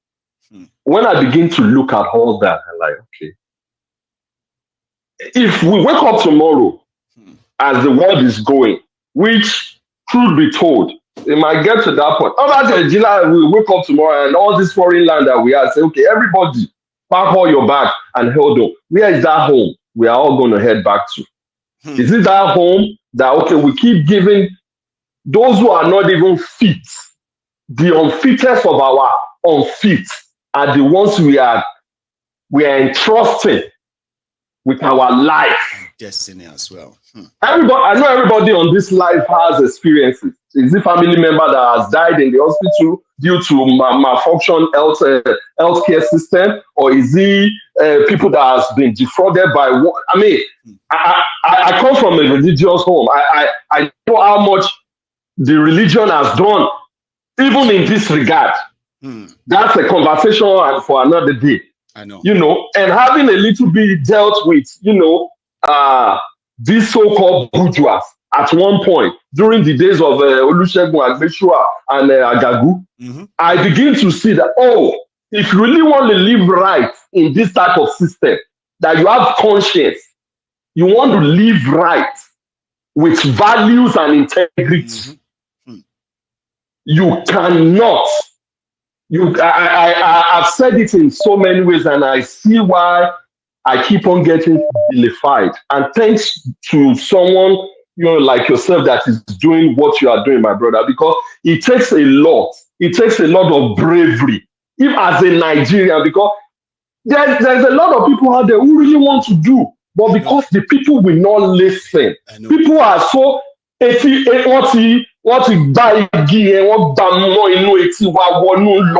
that it's so bad that everybody is now picking ibito and they look at this issue of this young man that happened recently. Unfortunately, 95% of everybody is showing their faces. Everybody is doing it because of what is going to come to them. It's not because they care about the people. No, really. It's not. It's so sad. But the point I keep coming. But thank you so much, my brother. Thank you for all you do. Too. Because I know one thing I know is I will wrap up with this. Yes. Ojoyeshusoke is so heavy. The cloud is so heavy. It's so heavy that the dead iron is going to begin to fall. It's going to be like magic. And just like the way we are talking. Rains, and I hope it will pour. Yes, sir. Yes, sir. Yes, sir. Thank you so much, my brother. Thank you for the opportunity. Well done to you, sir. Well done. Nice one. I appreciate that. Okay. Let's get another call here. Hello there. Hello, Maiyegun. Yes, sir. In fact, today is one of my happiest days because I'm able to. I've been trying to reach. I'm calling from Georgia. From US. Georgia. Is this your first time, sir? This is my first time, Maiyegun. Let's keep it on record. That is the first time caller that meets Maiyegun. Sir, how yes, man. Very well, Maiyegun. Very well. Maiyegun, let me say something. I clock 52 in March. Oh, congratulations, though. And 53 is almost here too. Please, sir. Yes, and I was one of the patriotic Nigeria that have served Nigeria with all my life, the youthful part of my life. I had to move to the US just 2 years ago. I'm a consultant family physician with over 29 years experience. Amazing. In Nigeria. Wow. You see, when we finished medical school about in 1994, when I left medical school, I finished from ABU. So Remy, all of them were saying, Dr. Adekunle, let's move to the overseas. We don't see, so some of them moved to Saudi, UK, and all that. Our patriotic Nigerians were like, no. We love Nigeria. All of us we're not going anywhere. We need to stay. Some of us need to stay and build this country. You are one of them. Exactly. I was one of them, Maiyegun. So what changed? But you see, I will tell you what changed. My mother-in-law died just like 2 years ago. Oh, sorry about that. She had a cancer related disease. But you see, because my wife and myself were both doctors, we were able to manage challenge for 18 years after we discovered that it was cancer. Yeah. But what actually changed was the fact that, the Nigerian system, I don't want to mention the name of the state I worked, but it's Yoruba state. Okay. The most Muslim dominated. In fact, finally, you have to say, okay. Let me say Ilorin. Now we grab that. Go on, sir. There's this politics of if you're not from Ilorin, you can't become the CMD. You can't become you can't hold a position, even though you are most. Because think of Yoruba, you have to be a Muslim first. Nigerian, so to say. Okay, go on. No. No, the condition is you must be a Muslim, and you must be either from Ilorin or from Kwara State. If you're not from those, if you don't meet those criteria, you understand. Oh, the CMD. Oh, the anything. You just have to remain a consultant and a lecturer in about teaching hospital at the university. So what am I saying? It was 2 years ago. My first son has been in US for the past 12 years. Oh.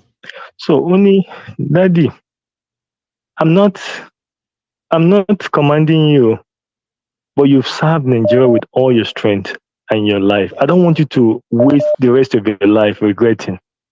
Please leave Nigeria and come to the US. You sent me here for my master's.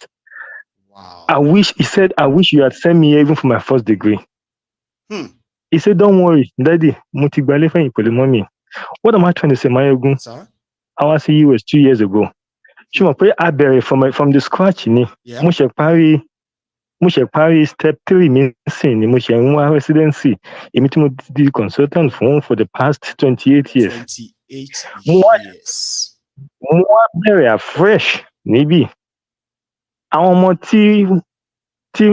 The lecture, like, should be trained. Yes. So to bank in Nigeria, do you? I'm one of the people in Nigeria. Do happened to me. Yes. And the lady told us they've lost you to the US right now in a nutshell, sir. Right? Yeah, like Nigeria. I'm not even the only one. I'm not even the only one. God damn it. A lot of us. And let me tell you, yes, sir. Just like you said earlier, we were the best hand in our specialty. We were the best hand in our specialty.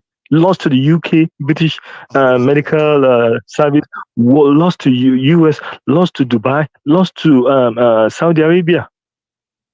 Do you know how many Nigerians have moved to Saudi Arabia? How many Nigerian doctors have moved to Saudi Arabia within the last 4 years? I feared. It is worrisome. And I'm glad that somebody who is part of that is actually speaking to me right now on this program, which means that it's not just a hearsay now. You are living Maiyegun. You are living what do you call it? Somebody who experienced this. I'm all Maiyegun, if I have a dog, I will not have my dog operated in Nigeria. With Nigerian, I'm not saying a human being or Aja dog. If my Aja need like urgent care, maybe urgent operation, I will, because number one, could see equipment. Number two, could see encouragement even for the health workers. Look at how much it as a consultant. You pay $1,000.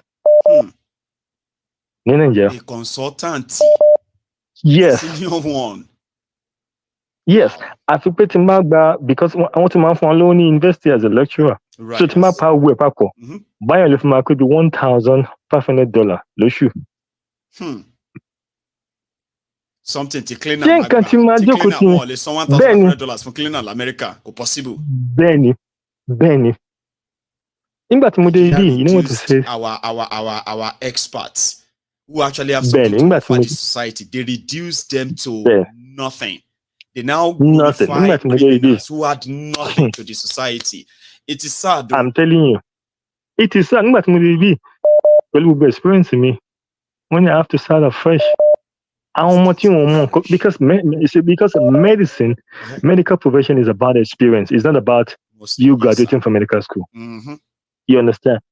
Only prof, we know you have all the experience, but we're sorry you can't practice. You have to get a license. You have to go through the board exams. You have to go through all of that. So yeah,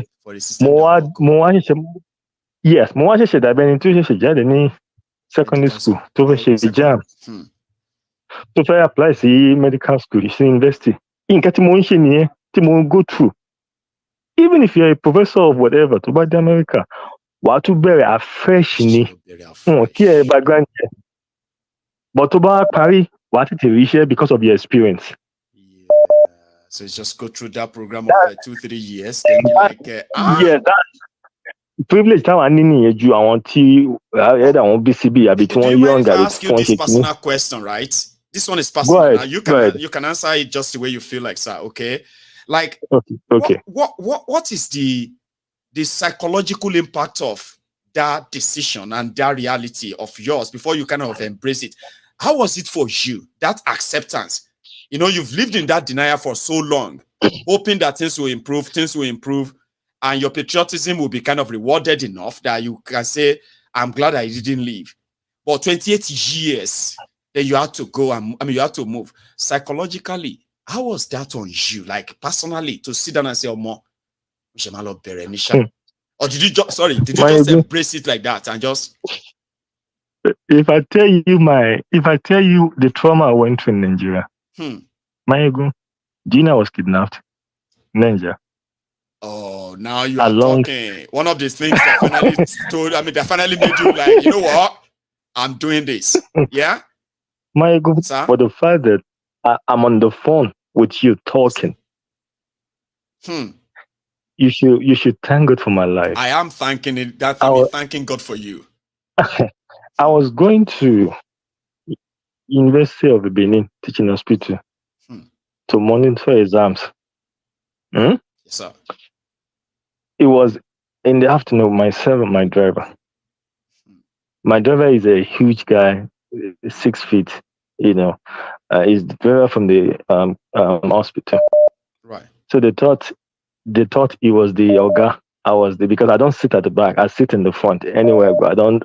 I'm not that kind of Nigerian mentality. You didn't do that Nigeria big manism, right? No, it's not in my blood because we were not raised like that. We were raised to treat every human being the same. You understand? Yes, irrespective. And again, moreover, the man is older than me.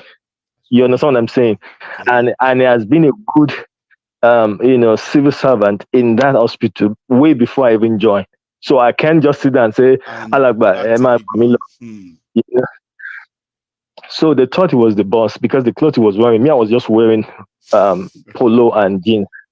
Dressing for joining now. I wasn't dressing to go and give lecture, to go and do, so the intention is when I get there, I will change my clothes to the following day before I go to supervise. It was between 7 Gidore, around I think 2 in the afternoon. And guess what? There were police checkpoints less than half a kilometer ahead of us. But kidnapped us and took us into the bush. You understand? Yes, it was by the grace of God. At your water raising, kidnappers with familiar at the driver. So they demanded for ransom straight up for your release. Like it's not like you kind of got rescued or you managed to escape, no? We paid 22 million naira. 22 million naira to release because they didn't know I was a doctor. Wow. You understand? Do you know what you just did for me tonight, sir? Before you continue that story, right? Yes. You just dropped exclusive stories right on our laps, just like that, unannounced, right? We are speaking with we're speaking with a medical doctor. What's your position again, sir? Your line? A consultant, family physician of family physician. You see, of 28 years, who had to fold up at the end to leave Nigeria that he loved so much and he thought he could save, right? Maiyegun, I left with undertaking. My children said, Daddy, if you don't give undertaking, that if anything happens to you, you're on your own. I left without saying goodbye. Immediately after that experience, yeah? Maiyegun, let me tell you. Yes, sir. You won't pray, you will not pray that your enemy get kidnapped in Nigeria. You wouldn't even wish it for your enemy. Never wish it on my enemies. It is that bad. Because you know why? You are on your own. Nobody's coming for you. Hey. I swear to God, nobody's going to come for you. Nobody. So nobody will be like, okay. If you're able to give them the money, we'll guarantee if you're going to have your life or not. That's it. And guess what? Yes, sir. If they knew that Dr. Niwa They will have solid the money for 100 million, which I don't have. Where will I get it? You understand? I can tell you, it was everything that we had. We had to sell stuff to raise 22 for me and the driver. And the driver to resign immediately. He said, retire. You can't go through those and say you want to. Let me tell you, Nigeria is a joke. It's not a country. It's a jungle. It's a jungle. So let me tell you, I've been following your program for the last a year and a half. Yes, sir. And our Timothy Badger living in Nigeria, especially in this last election. My elder brother is among them. My elder brother is among them. He's supporting Tinubu. And guess what? You now send me SOS to send him money. I said, no, hello, but Tinubu could send the whole thing. That's right. I mean, like what could be wrong with people? Your own experience is enough for somebody like your own brother or family and all of them to say, now the grace of God, though, that we still have this, my brother, around, though. It would have been gone, and all of like that. I mean, that's enough now, Abi.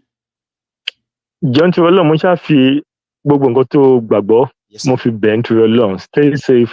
Madam, Legben, either Nigeria or anywhere. I beg you in the name of God. I won't. Because surely your type are the only hope we have of reaching out to the Mumunatus and the Abobakus.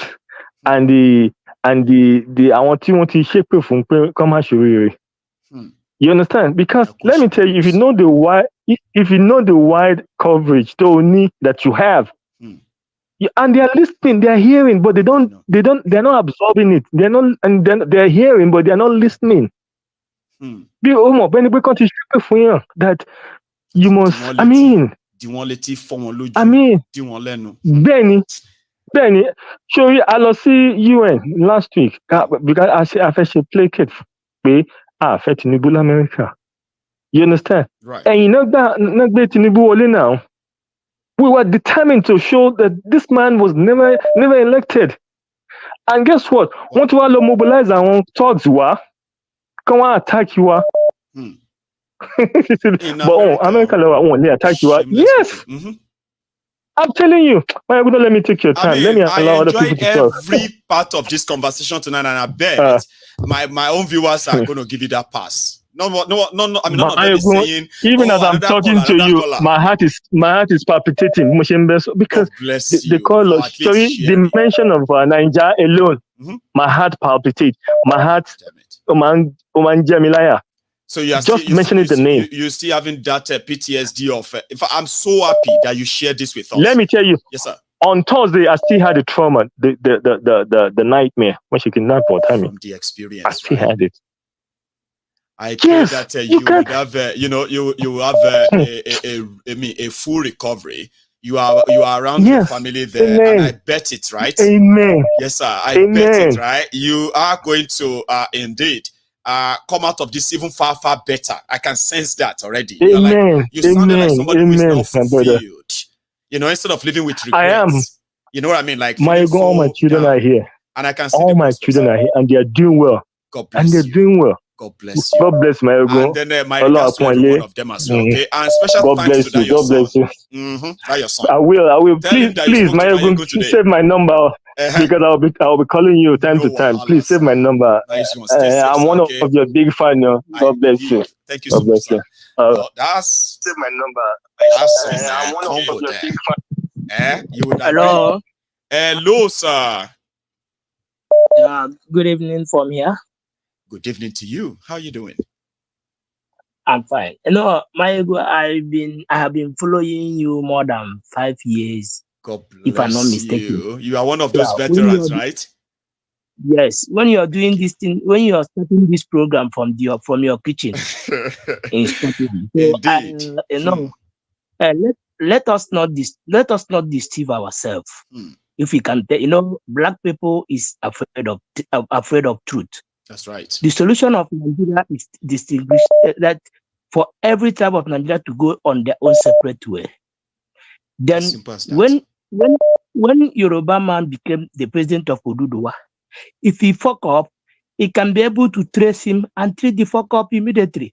But when Yoruba man became the president of so-called Nigeria, then committing crime and atrocity, he will be covered with the, let me just call it federal might, stuff like that. When the governor of my state committing crime, he will be covered with the federal might. In the same Nigeria, someone that come forth from election and became the governor of the state, trying to kill everybody.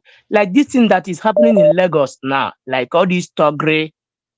This Togre in Lagos was created by Tinubu.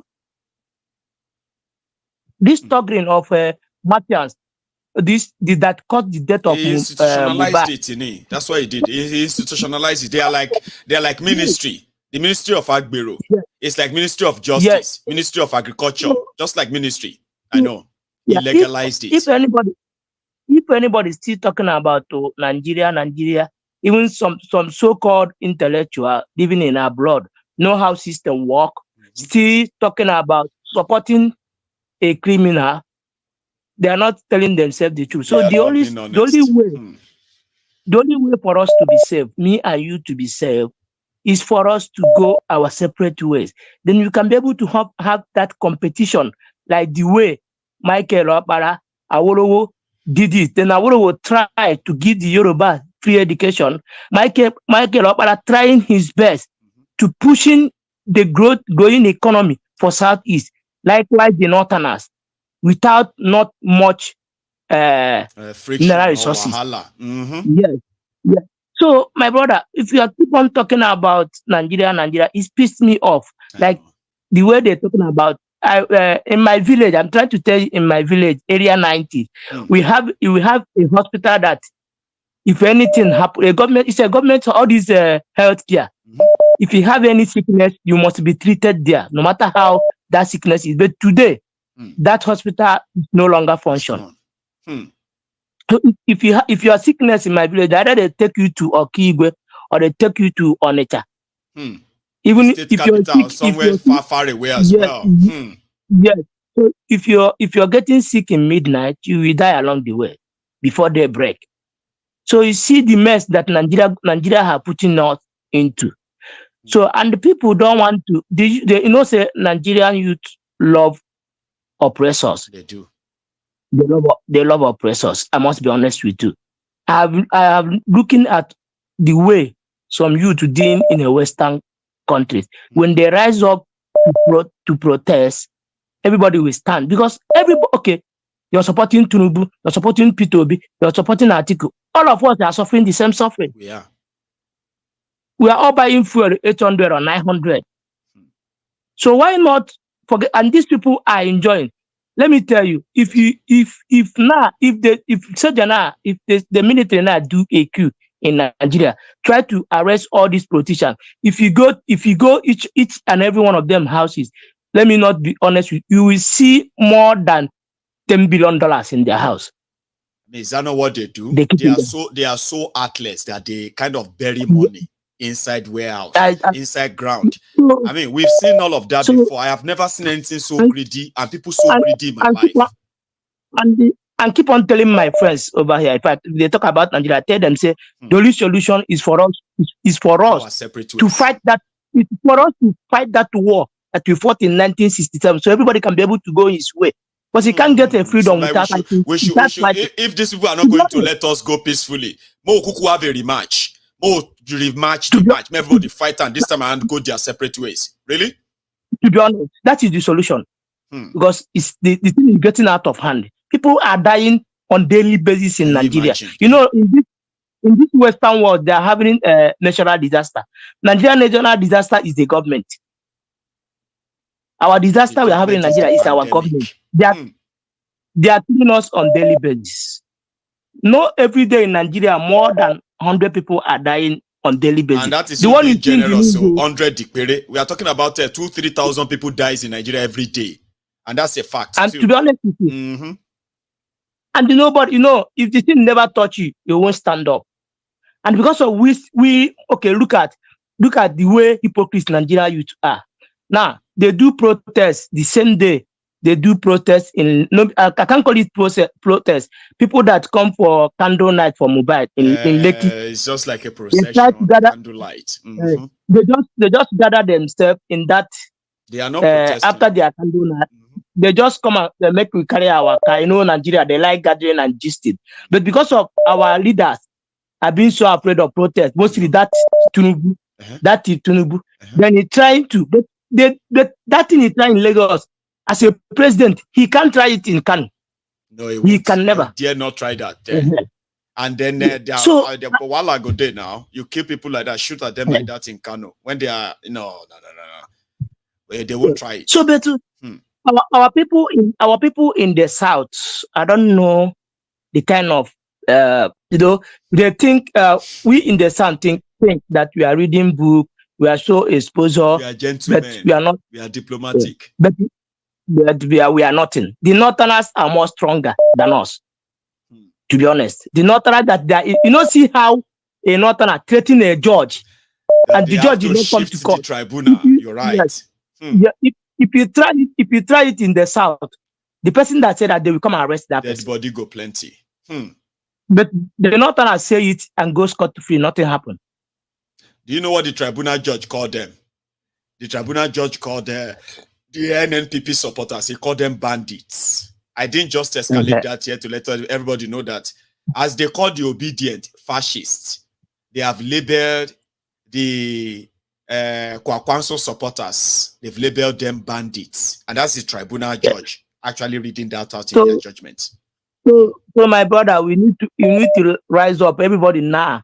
If that country want to scatter, let everybody stand up and carry people. Let us go and fight and go our separate ways. Enough.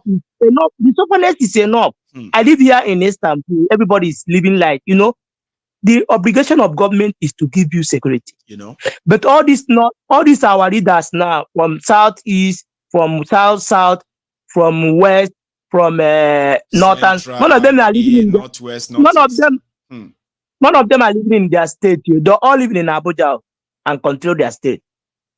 None of our leaders living in their various states. Very, very good fact. Because this insecurity have pursued everybody. So they all stuck into Abuja. Now we are the pharmacies that's suffering that insecurity. And we are the one that dying. Thank you. My brother is the situation of Nigeria. My brother, keep it up. I know that by God, very soon, Nnamdi Kanu will be free. Because if you have somebody like, as they have Nnamdi Kanu in the east and have you in the west, if you can get somebody like you or Nnamdi Kanu in the north, the game is over. Well, that's why we said they should not stop all this bad governance. One thing is this, right? All of us, after review, even though it is very kind of sad that the victims could be any of our own relatives and all that, but you know what people said? People said, listen, if there's anything that this APC, if there's anything they have actually done right, is the fact that they have proven people like Nnamdi Kanu, Mazi Nnamdi Kanu, people like Oloye Sunday, people like myself, people like you, people like others who don't believe anymore in Nigeria, they have proven all of us right. So then we say, if that is apart from failing Nigeria or whatever they are doing right now, that they should continue because they will be the one, right, that will help pick up Nigeria. Everything they are doing is tearing Nigeria apart, and they are not giving up. That is true. That is true. So and they can never give up. The Kanus, they are still going to create. Okay? That's why I'm praying. At the end of the day, it will consume everybody. Yeah, go on. Yeah. That's why I'm praying that let God raise one Nnamdi Kanu from north. As long as one Nnamdi Kanu rise up from north, the game is over. Bless you. Thank you so much. Okay, let's call it a night.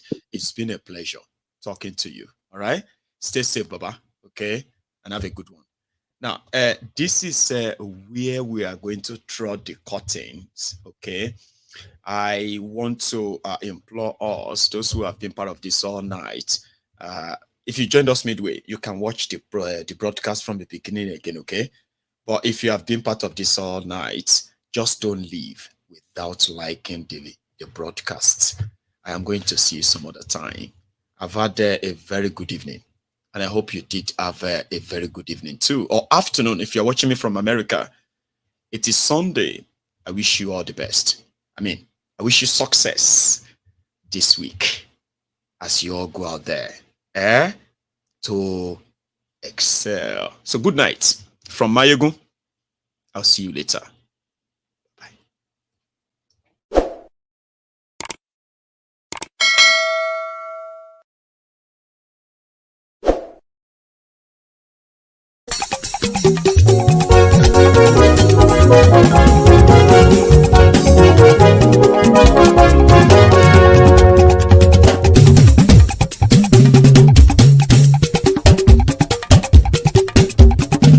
Maiyegun làwa mọ̀ làmọ̀ tó dòdòdò.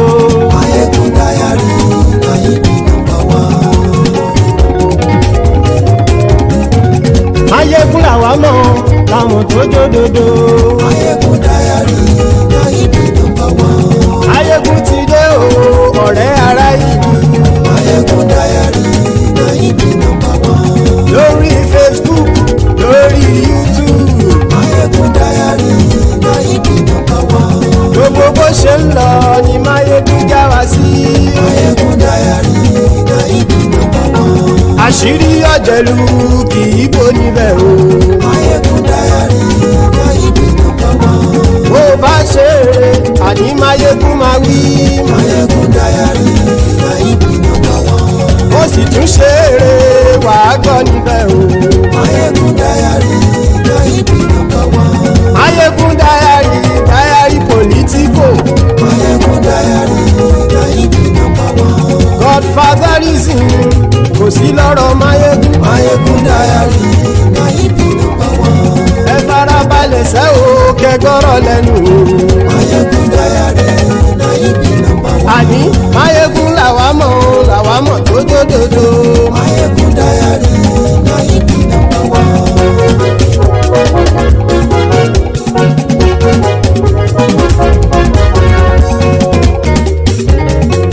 Àní ẹ̀sùn ràkì. Maiyegun ti dé. Maiyegun ti dé. Ọ̀jẹ̀lú ẹ̀sùn ràkì. Maiyegun ti dé. Àní ẹ̀sùn ràkì.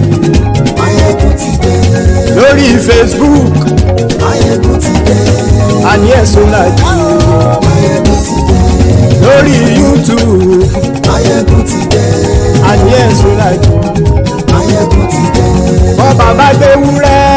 Maiyegun máa wí. Àní ẹ̀sùn ràkì. Maiyegun ti dé. Ijó ìgbádìyẹ. Maiyegun máa wí. Àní ẹ̀sùn ràkì. Maiyegun ti dé. Presidiot bá rúfin o. Maiyegun máa wí. Àní ẹ̀sùn ràkì. Maiyegun ti dé. Kí gómìnà kówó jẹ. Maiyegun máa wí. Àní ẹ̀sùn ràkì. Maiyegun ti dé. Ọlọ́pàá tí ń darí bá.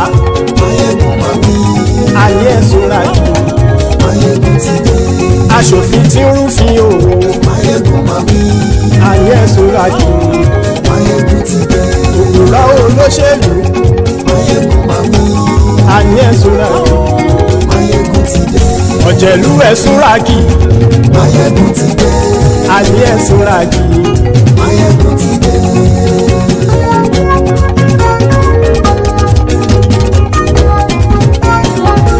Maiyegun ti dé. Gbogbo ọ̀jẹ̀lú ẹ̀sùn ràkì. Maiyegun ti dé. Gbogbo ọ̀jẹ̀lú ẹ̀sùn ràkì. Ṣùgbọ́n ní bá ti ṣe èyí tó yẹ kí wọ́n ṣe, ọmọ bá dèrò ní fi wọ́n níran o. Maiyegun ti dé. Gbogbo ọ̀jẹ̀lú ẹ̀sùn ràkì. Maiyegun ti dé. Gbogbo ọ̀jẹ̀lú ẹ̀sùn ràkì. Ṣùgbọ́n ní bá ti ṣe èyí tó yẹ kí wọ́n ṣe, ọmọ bá dèrò o.